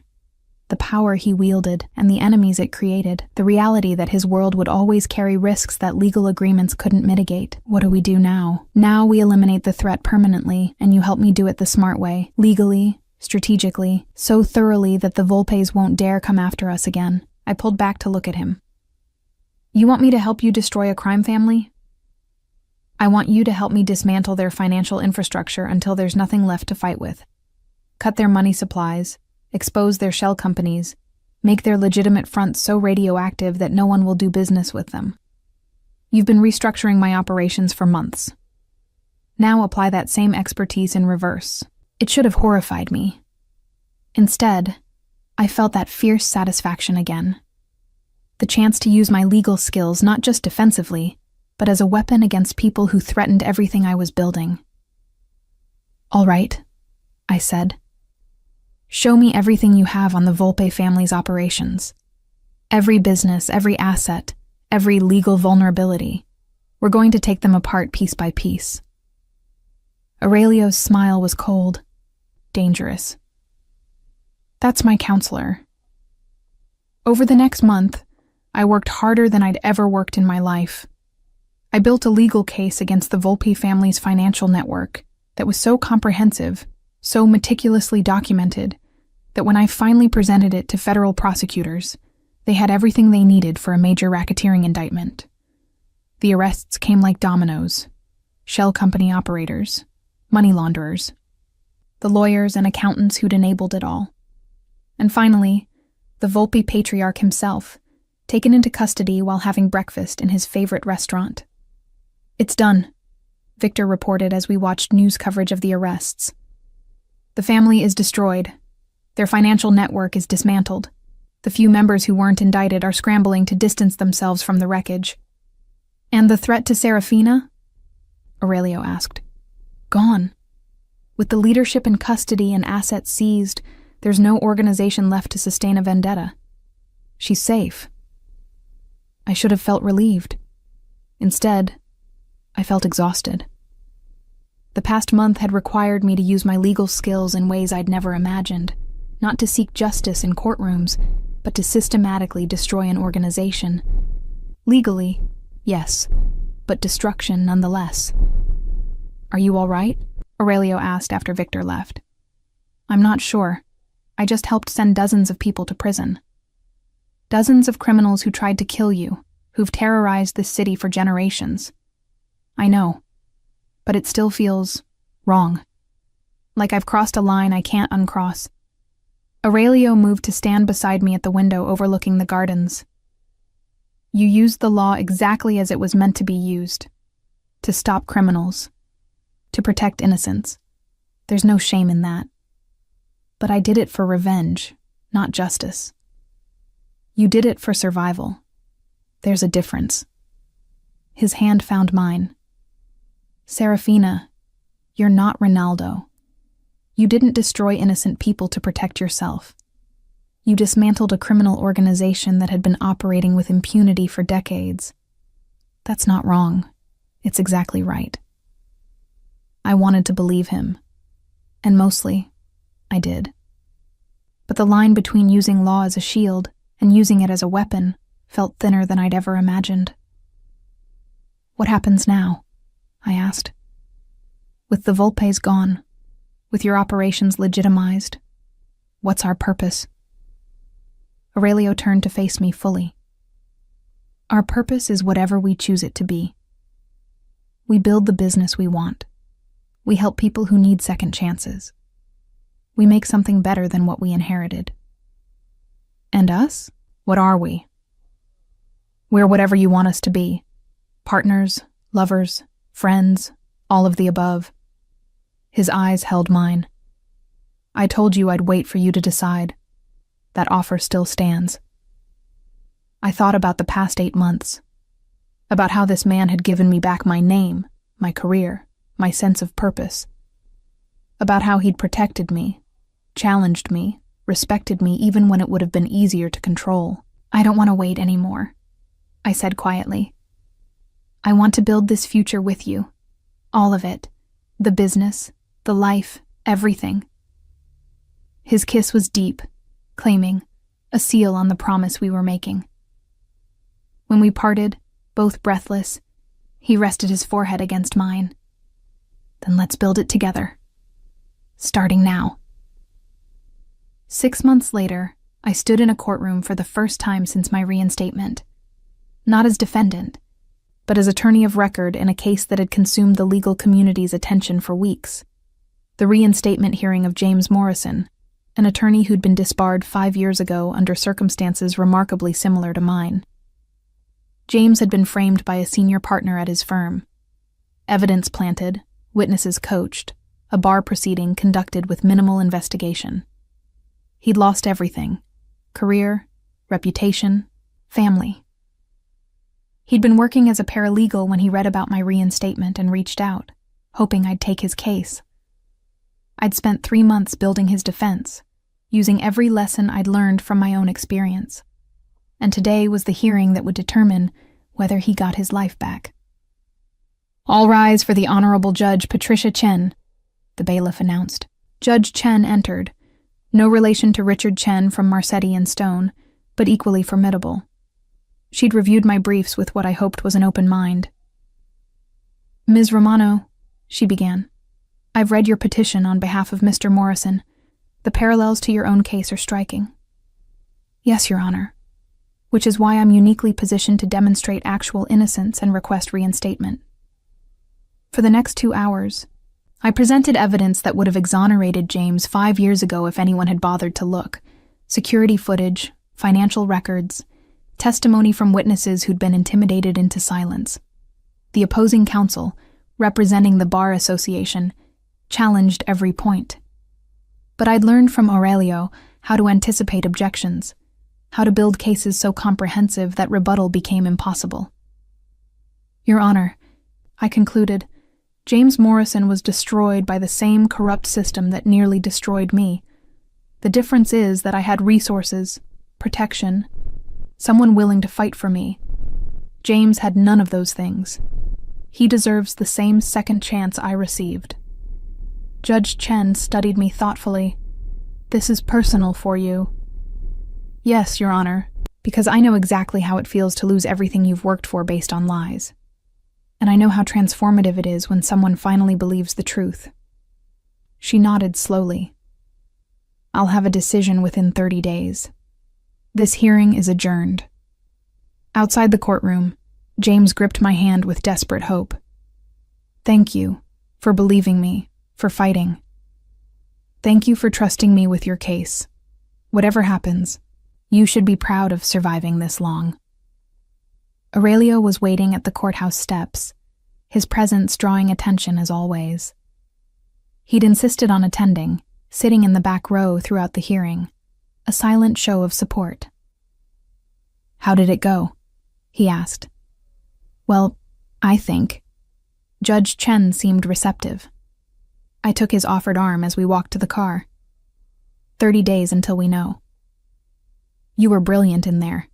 I've watched you work before. But seeing you in a courtroom, that's where you truly belong. Victor was waiting at the car with news that made my stomach drop. We have a situation. Ronaldo Ferretti is back in Boston. The name sent ice through my veins. What? He was supposed to stay gone. That was the agreement. Apparently he violated it. He's been seen at Marsetti & Stone's offices. And there's more. Victor's expression was grim. He's filed a motion with the Bar Association, claims you extorted him, forced him to sign a false confession, that your reinstatement was based on fabricated evidence. That's insane. We have proof. He's arguing that proof was obtained through coercion. Says Kozlov's men threatened him, forced him to lie. Victor handed me a legal document. Hearing is scheduled for 2 weeks from now. Public proceeding. I read through Ronaldo's motion, fury building with each paragraph. He was trying to destroy me again, using the same tactics. Lies wrapped in legal language, accusations designed to create doubt. He can't win this, I said. We have the security footage, the bank records, witnesses. He's betting on creating enough doubt to taint your reinstatement, Aurelio said quietly.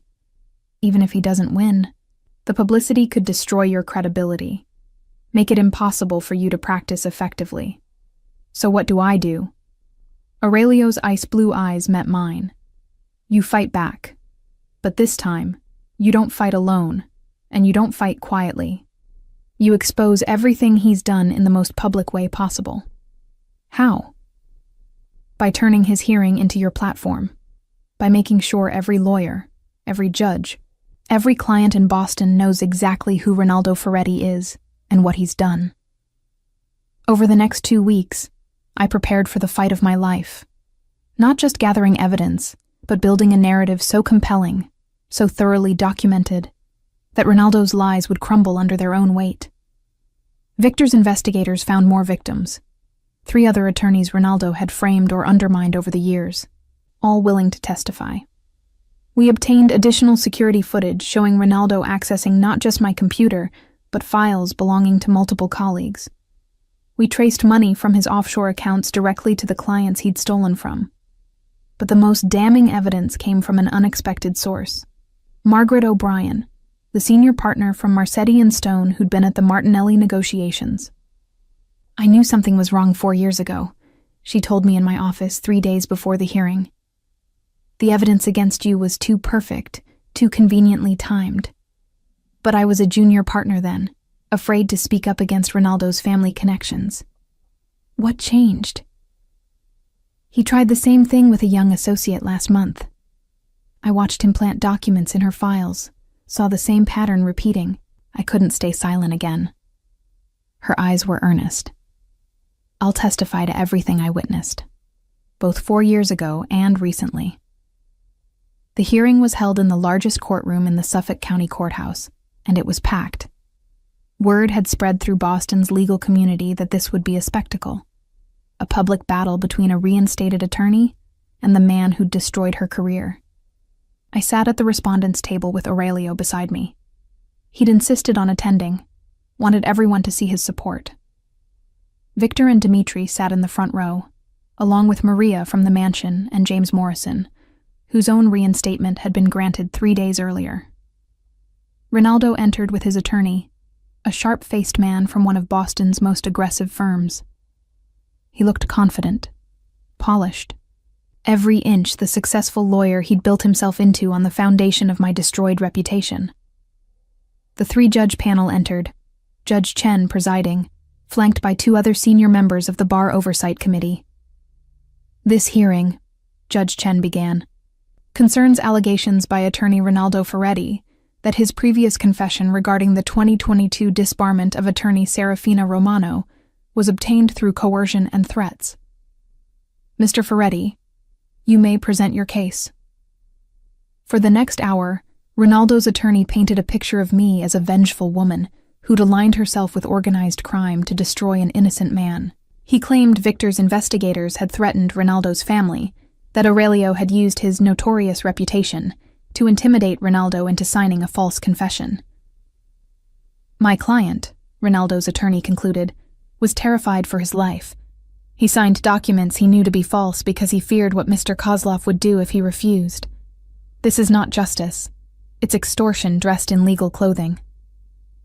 When it was my turn, I stood slowly, gathering the folders of evidence I'd prepared. Your Honors, I began.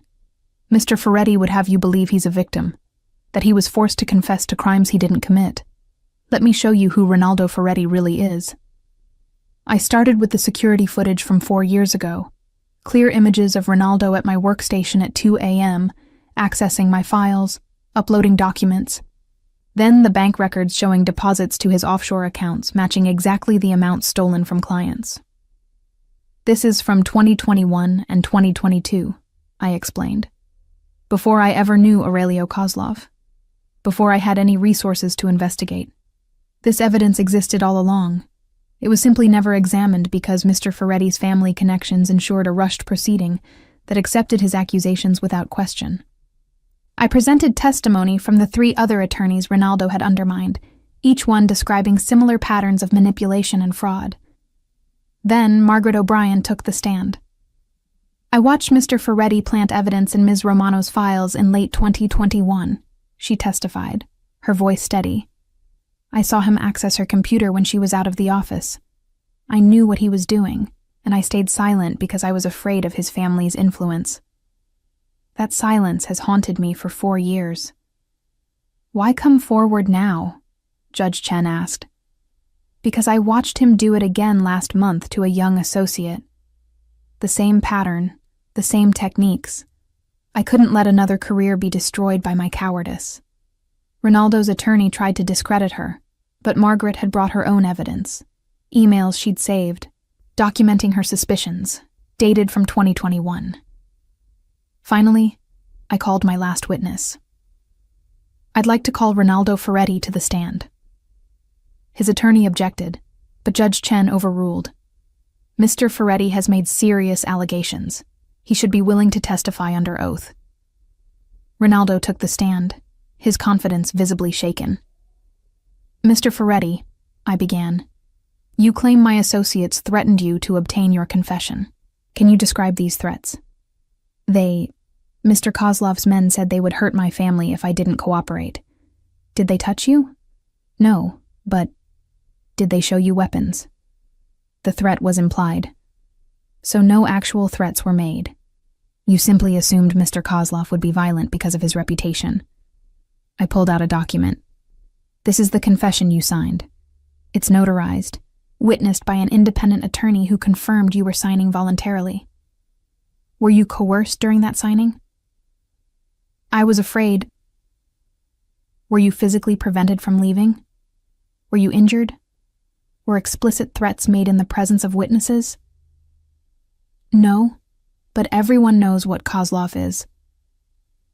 What Mr. Kozlov is a businessman who spent the last year legitimizing his operations with my legal guidance. But let's talk about what you are. I placed a new document before him. This is a bank statement from last month, your offshore account, the same account you claimed was closed in your confession. Can you explain why there was a deposit of $50,000 2 weeks ago? Ronaldo's face went white. That's not. It's from a client trust account at Marcetti and Stone, the same young associate Ms. O'Brien mentioned. You're still stealing, Mr. Ferretti. You never stopped. The courtroom erupted in whispers. Judge Chen gavelled for order. "Your Honors," I said, "Mr. Ferretti isn't here because he was coerced. He's here because he got caught. Again. His confession was true 4 years ago, and it's true now. The only thing that's changed is that he can no longer operate with impunity." I returned to my seat, leaving Ronaldo stammering explanations that convinced no one. After closing arguments, Judge Chen called a brief recess. When the panel returned, her expression was stern. "This panel has reviewed the evidence presented today," she began. "We find that Mr. Ferretti's allegations of coercion are without merit. His confession appears to have been voluntary and is supported by substantial independent evidence. Furthermore, the evidence of recent misconduct raises serious questions about Mr. Ferretti's fitness to practice law." She turned to Ronaldo. "Mr. Ferretti, this panel is referring your conduct to the District Attorney's Office for criminal investigation.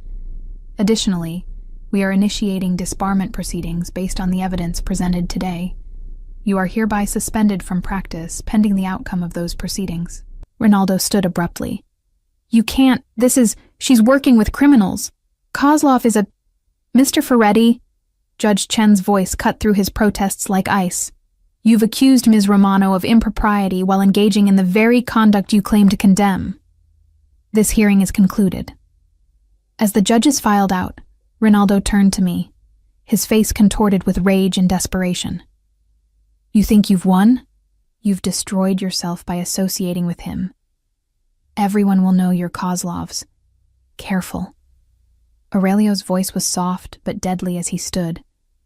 "Finish that sentence, and you'll discover exactly how much influence I actually have." For a moment they faced each other. Ronaldo with his accusations and empty threats. Aurelio with the quiet certainty of someone who had nothing left to prove. Ronaldo broke first, gathering his papers and fleeing the courtroom with his attorney scrambling behind him.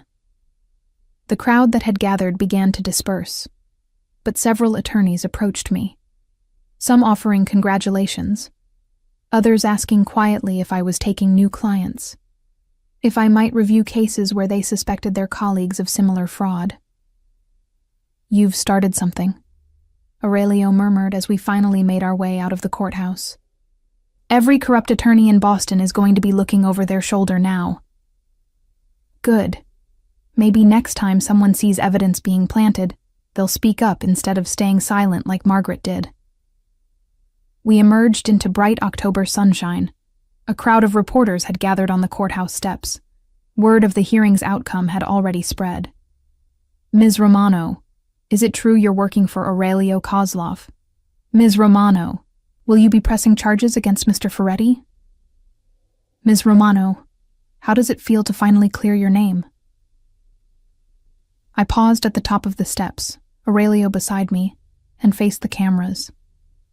4 years ago, I was destroyed by a corrupt system that accepted lies without investigation, that valued connections over truth, that failed to protect an innocent attorney because it was easier than challenging someone with power. I let my voice carry across the gathered crowd. Today, that same system finally delivered justice. Not because I stayed quiet and accepted my fate, but because I fought back. Because I found people willing to stand with me.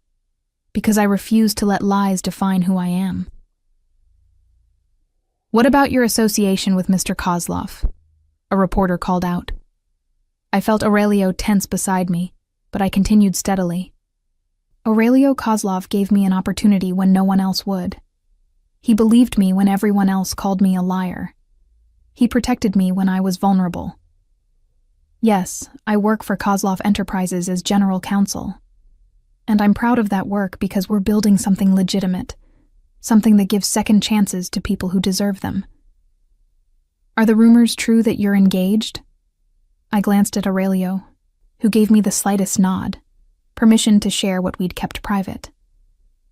"We're married," I said simply. "As of 3 months ago." The crowd erupted with questions, but I raised my hand. "One more thing. To every attorney who's been falsely accused, every person who's been destroyed by someone else's corruption, don't give up. Don't accept that your story is over. Fight back. Find your allies. Reclaim your truth, because justice delayed isn't justice denied if you refuse to stop fighting. As we descended the steps to the waiting car, I heard scattered applause from the crowd. Not everyone approved.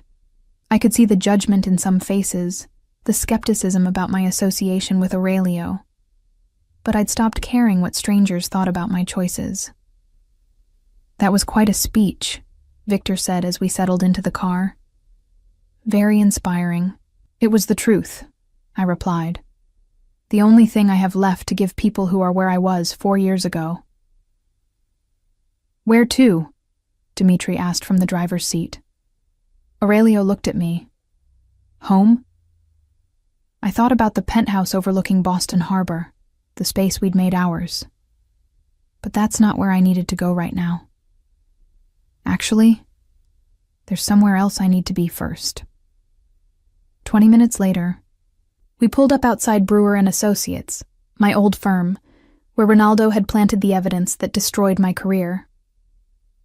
"Are you sure about this?" Aurelio asked. "I need to do this, to close this door properly." I looked at him. "Will you come with me?" "Always." Robert Brewer's assistant looked shocked when we entered. "Ms. Romano, Mr. Kozlov, I'll see if Mr. Brewer is available." "He'll make himself available," Aurelio said quietly. It wasn't a threat, just a statement of fact. 5 minutes later, we were shown to the senior partner's office. Robert Brewer rose from behind his desk, his expression wary.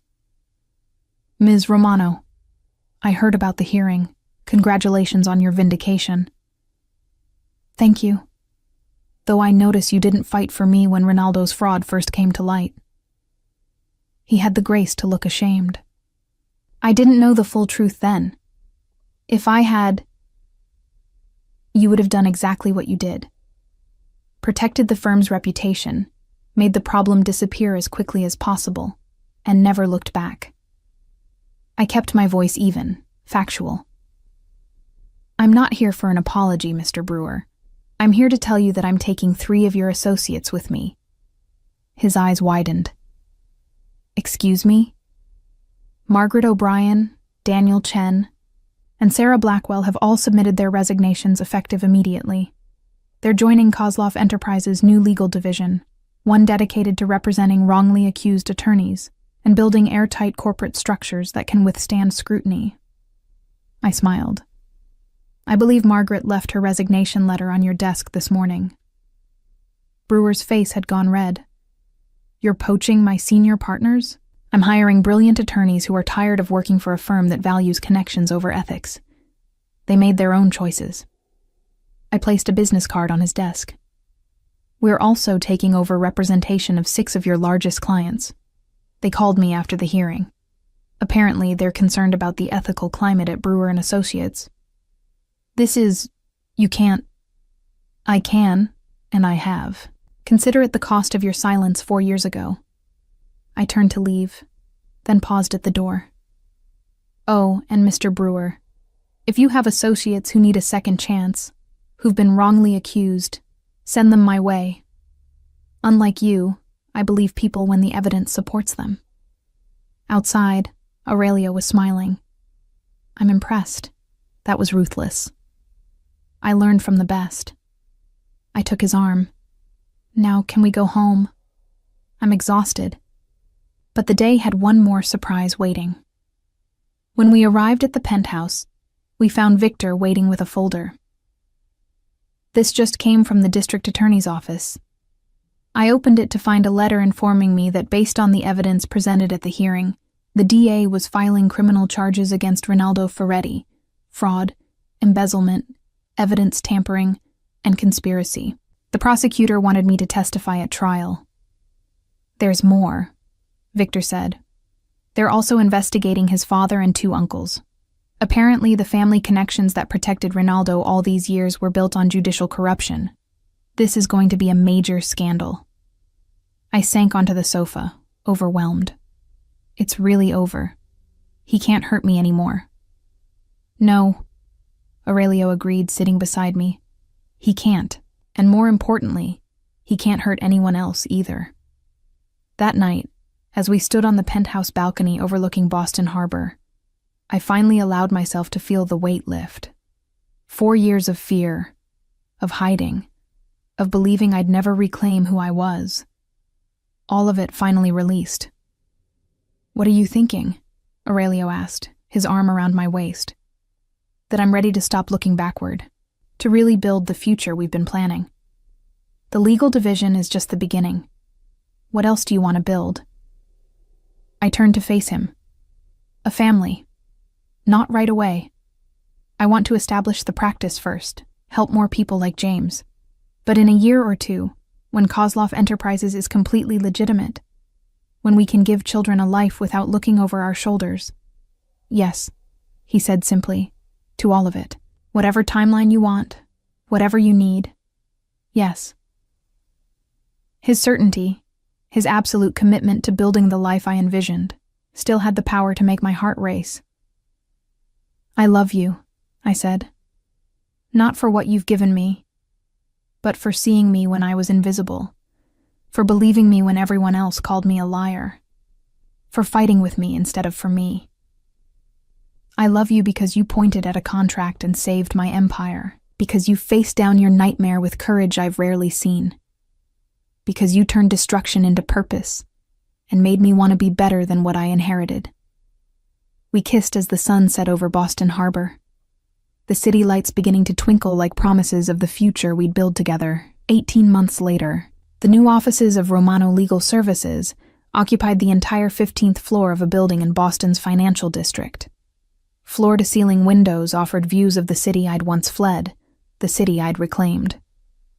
"Ms. Romano?" My assistant, a young woman who'd been wrongly accused of plagiarism in law school and whom I'd helped exonerate, poked her head into my office. "Your 3 o'clock is here, and Mr. Kozlov called to confirm dinner at 7. "Thank you, Rachel." I glanced at my calendar. My 3 o'clock was the attorney from New York, disbarred 2 years ago under suspicious circumstances. Our firm had taken 43 cases in the past 18 months.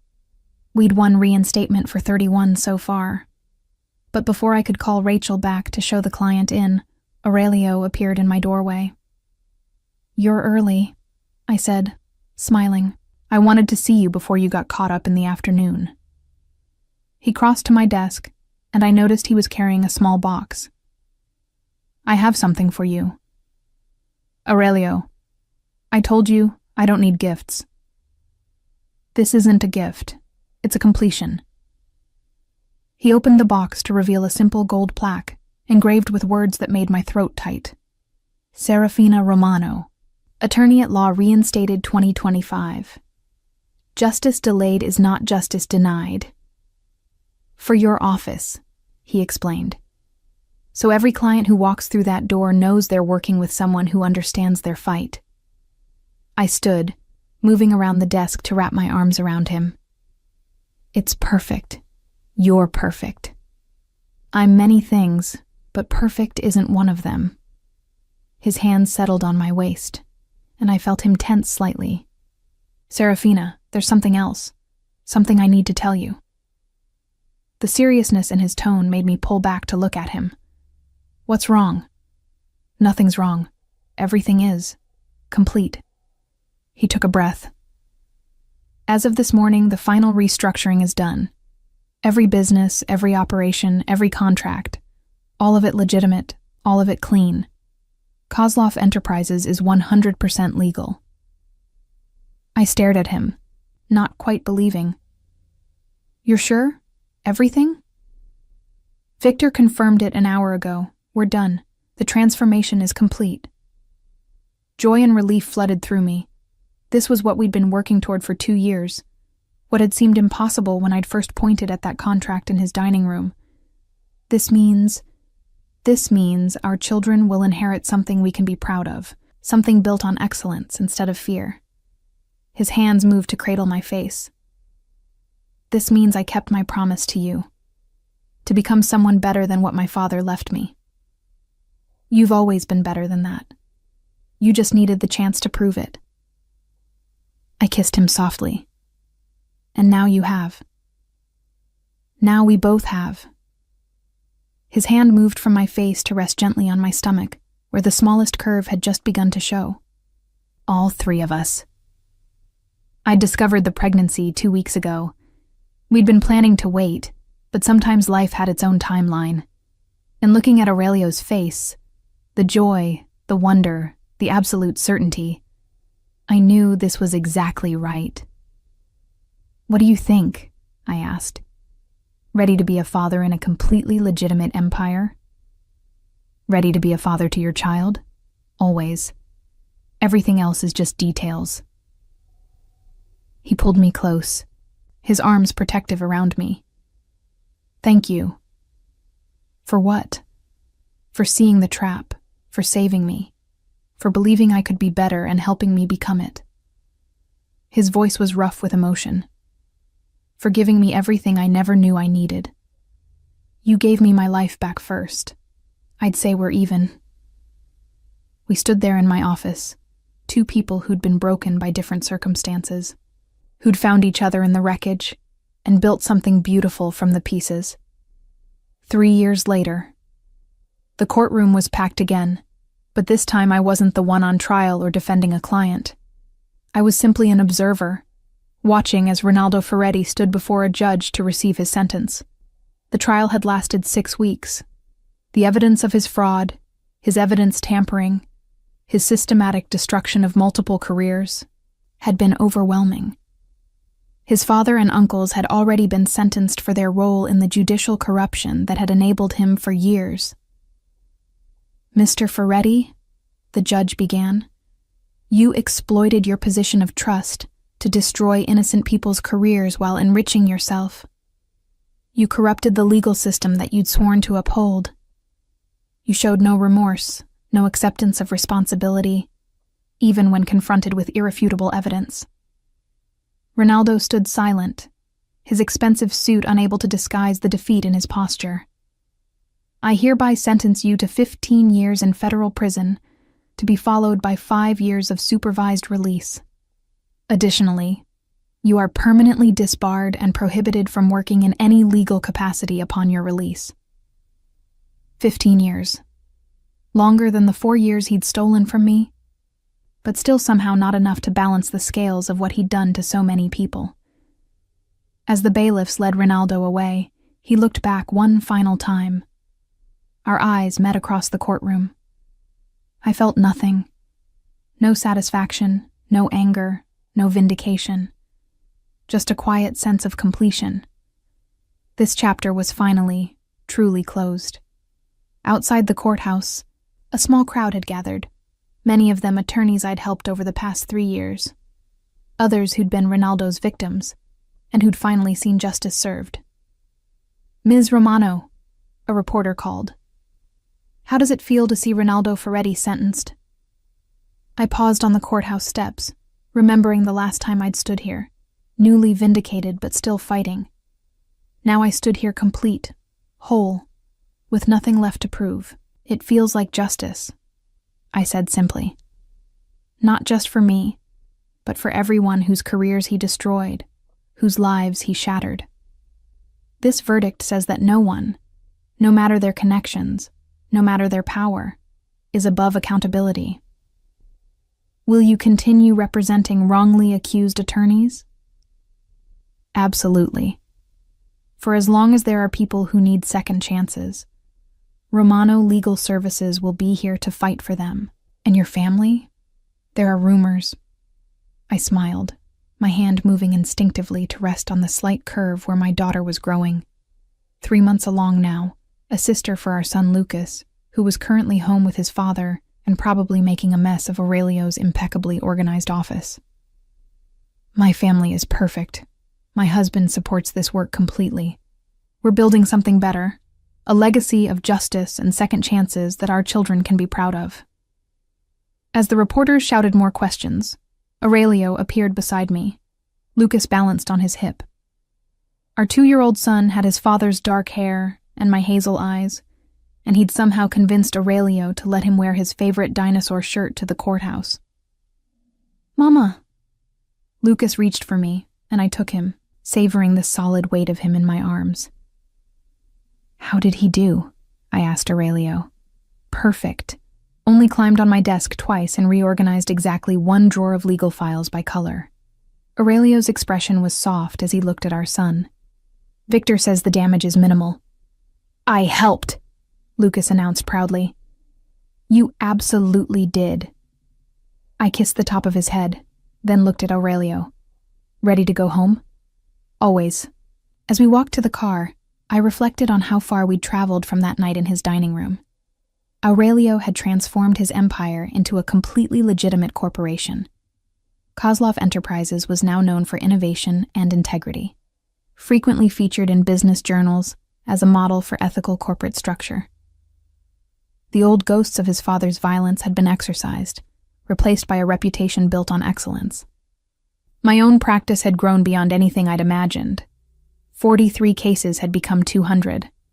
I'd trained a team of attorneys who specialized in wrongful disbarments and helped establish new oversight protocols at the Bar Association to prevent cases like mine from happening again. But more than professional success, we'd built a life, a real family. Sunday mornings with Lucas, helping us make pancakes. Evenings on the penthouse balcony, watching the harbor lights while planning our future. Quiet moments late at night when Aurelio would rest his hand on my growing belly and tell our daughter about the world we were building for her. What are you thinking? Aurelio asked as Dmitri drove us home. That I'm grateful for all of it, even the painful parts, because they led me here, to this, to you, to our family. He took my hand, lifting it to his lips. 4 years ago, you pointed at a contract and changed both our lives. You changed mine first, by believing me when no one else did. We saved each other, he said simply. And then we built something better than either of us could have built alone. Lucas had fallen asleep against my shoulder, his small hand clutching my shirt. I looked at Aurelio, at our sleeping son, at the life we'd created from the wreckage of who we'd been before. I love our life, I said. Everything about it. The practice, the family, waking up next to you every morning, knowing we built all of this together. So do I, though I especially love watching you in court. You're magnificent when you're fighting for justice. And you're magnificent when you're being a father. You know, Lucas told me yesterday that he wants to be a lawyer like Mama and a businessman who helps people like Papa. Aurelio's eyes softened. Does he now? He does. Though he also wants to be a dinosaur, so we should probably wait a few years before we start planning his career path. We laughed together, the sound filling the car with warmth. 5 years later, the ribbon-cutting ceremony for the new Romano Legal Services office in New York was attended by over 300 people, clients past and present, attorneys we'd trained, judges who'd presided over our reinstatement cases, and representatives from bar associations across the country who were implementing the oversight reforms we'd championed. I stood at the podium, 7 months pregnant with our third child, with Aurelio beside me and our children in the front row. Lucas, now 7, and Amelia, 4, both wearing their best clothes and trying very hard to sit still. 8 years ago, I began. I was a disgraced attorney working as a cook, hiding from the world, convinced my life was over. Today, I stand here as the founder of a practice that's helped 743 attorneys reclaim their careers and their dignity. I paused, looking at the faces in the crowd, so many of them people whose lives had intersected with mine through shared struggles and victories. But this work was never about me.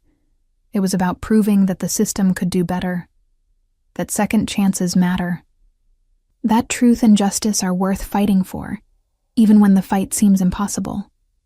My gaze found Aurelio, who was watching me with the same intensity he'd had that night I'd pointed at his contract.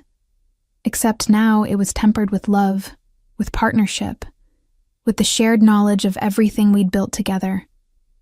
Someone once told me that we're never truly destroyed unless we choose to stay broken, that the pieces we're left with can build something even better than what we had before. I've spent 8 years proving that truth, not just for myself, but for every person who walks through our doors believing their story is over. I rested my hand on my belly, where our son, we'd learned last week it was a boy, kicked against my palm as if affirming my words. This new office represents our commitment to expanding that work, to making sure that from New York to Boston to every city where injustice happens, there are people willing to fight back, to stand up for truth, to refuse to let corruption win. The applause was thunderous. As I cut the ribbon officially opening the new office, I felt Aurelio's hand at the small of my back, his constant support, his steady presence. Later, after the ceremony, after the reception, after we'd tucked Lucas and Amelia into bed in our hotel suite, Aurelio and I stood at the window overlooking Central Park. "You were amazing today," he said, his arms around me from behind, his hands resting on my swollen belly. "Though you really should be resting more. You're 7 months pregnant and expanding a multi-state legal practice." "I'm fine, strong as ever. Besides, someone once told me that courage means being afraid and doing it anyway." That someone was wise. I turned in his arms to face him. That someone gave me back my life and then helped me build something better than I'd ever imagined possible. We built it together. Your vision, my resources, our combined determination to create something that matters. "Do you ever miss it?" I asked. The old life, the power that came from fear instead of excellence. He was quiet for a moment, considering. Sometimes I miss the simplicity of it. No committees, no oversight, no need to justify every decision. But then I come home to you and our children, to a life built on something sustainable and true, and I know I'd never go back. What we have now is better in every way that matters. Even though it's harder, even though you had to completely transform everything your father left you. Especially because of that. My father's empire was built on violence and fear. It would have destroyed my children the way it nearly destroyed me. What we've built, legitimate businesses, ethical practices, a reputation for integrity, that's something they can inherit without shame. I stood on my toes to kiss him. "You're a good man, Aurelio Kozlov. Even better than I knew that first night when you demanded to know what I'd seen in your contract. And you're extraordinary, Serafina Romano. Though I knew that the moment you were brave enough to speak up." His hands moved to cradle my face. "Thank you for saving me first, for pointing at that contract and changing everything. Thank you for believing me, for fighting for me, for helping me become someone who could save myself." We stood there in our hotel room, two people who'd found each other in the aftermath of destruction, who'd built an empire of second chances from the pieces of their broken lives. 10 years later, I stood in the Supreme Court of Massachusetts, waiting to be sworn in as the newest Associate Justice. The nomination had been unexpected. I'd been content building Romano Legal Services, which now had offices in 12 states and had helped over 3,000 attorneys reclaim their licenses. But when the governor had called, explaining that they needed someone on the bench who understood what it meant to be failed by the system, someone who would fight for justice even when it was inconvenient, I couldn't say no. Aurelio sat in the front row with our children. Lucas, 17 and already talking about law school. Amelia, 14 and fiercely determined to follow in her father's business footsteps. Marcus, 10 and still deciding between being a paleontologist or a civil rights attorney. And our youngest, Sophia, 7, who wanted to do everything Mama and Papa do, but better. "Raise your right hand," the Chief Justice instructed. I raised my hand, feeling the weight of the moment. 18 years ago, I'd been disbarred in disgrace. Now I was about to join the highest court in the Commonwealth. "Do you solemnly swear to administer justice without respect to persons, and do equal right to the poor and to the rich, and that you will faithfully and impartially discharge and perform all the duties incumbent upon you as Associate Justice of the Supreme Judicial Court under the Constitution and laws of the Commonwealth of Massachusetts. So help you God? I do. The courtroom erupted in applause. I saw tears streaming down Aurelio's face. This man who'd once commanded an empire through fear now weeping openly at his wife's achievement. After the ceremony, after the congratulations and the photographs, we gathered as a family in the courthouse's private chambers. "Mama's a Supreme Court justice," Sophia said, trying out the words. "That's the biggest judge, right?" "One of them," I corrected, pulling her onto my lap. "There are 9 of us, and we work together to make sure laws are fair and just. Like how you helped all those lawyers who got blamed for things they didn't do? Exactly like that, except now I can help make sure those things don't happen in the first place." Lucas, who'd been studying constitutional law in his advanced classes, had questions about judicial philosophy and precedent. Emilia wanted to know how this would affect the family businesses. She'd been working part-time at Kozloff Enterprises and had a strategic mind that rivaled her father's. Marcus asked if I'd ever rule on cases involving dinosaurs, and we all laughed. Later, when the children were distracted by their cousins, Victor's daughter had brought her new baby, and they were all cooing over her. Aurelio pulled me aside. "Justice Romano," he said, testing out my new title. "It suits you. I prefer it when you call me Serafina." "Serafina," he repeated, his voice soft. "My brilliant wife, mother of my children, savior of my soul, and now Supreme Court Justice. Have I told you lately that you're remarkable?" "You tell me every day, but I never get tired of hearing it." He took my hands in his. 18 years ago, you walked into my dining room to serve me dinner, and you saw a trap that would have destroyed everything I'd built. You spoke up when you had every reason to stay silent. You trusted me when you had every reason to be afraid. And you changed both our lives completely. You changed mine first, by giving me the chance to be who I really was, instead of who circumstances had forced me to become. "We saved each other," he said, repeating words that had become our truth. "And then we built something extraordinary." I looked around the room, at our children, healthy and happy and free from the shadows that had haunted both Aurelio's childhood and my young adulthood. At Victor, who'd become family, whose loyalty had never wavered. At the attorneys I'd mentored who'd come to celebrate this moment. At the judges and politicians and community leaders who'd learned to respect the name Romano not for scandal, but for justice. "Do you ever think about that night?" I asked Aurelio.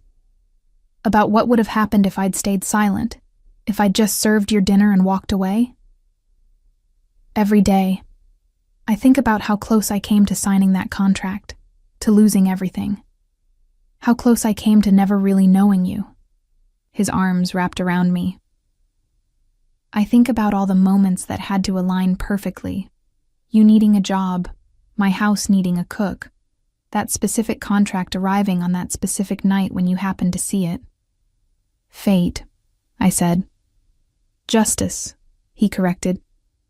"The universe's way of balancing scales. You deserved better than what Ronaldo did to you. I deserved better than what my father left me. And somehow, we found each other and made those better futures real." As the reception continued around us, I let myself feel the full measure of what we'd accomplished. Not just professionally, the successful practice, the reformed Bar Association procedures, the judicial appointment that would let me protect others the way I'd been protected. But personally, a family built on love and truth, children who would inherit a legacy of integrity, a marriage between 2 people who'd learned that strength isn't about controlling others, but about building with them. "Do you know what I'm most proud of?" I asked Aurelio. "Tell me." "That our children will never know what it feels like to be powerless. That they're growing up believing justice is possible, that second chances exist, that people can transform themselves completely if they're willing to do the work." Because they watched us do exactly that. Because we did it together. You transformed your empire. I reclaimed my career. And together we built a family and a legacy that proves broken things can become beautiful. Aurelio kissed me softly. Justice Romano, you are my greatest achievement and my deepest joy. Everything else we've built, the businesses, the practice, the reputation, all of it pales beside what we created together. We created second chances, I said, for ourselves and for thousands of others. We created hope, he added, the belief that being destroyed isn't the end of the story. As the sun set over Boston, painting the sky in shades of gold and amber, I stood in my husband's arms, surrounded by the family we'd built and the legacy we'd created. And I knew with absolute certainty, this was what victory looked like. Not a moment, but a lifetime. Not perfection, but transformation. Not the absence of struggle, but the triumph that comes from refusing to let struggle define you. 18 years ago, I'd pointed at a line in a contract and saved a stranger's empire. He'd believed me and given me back my life.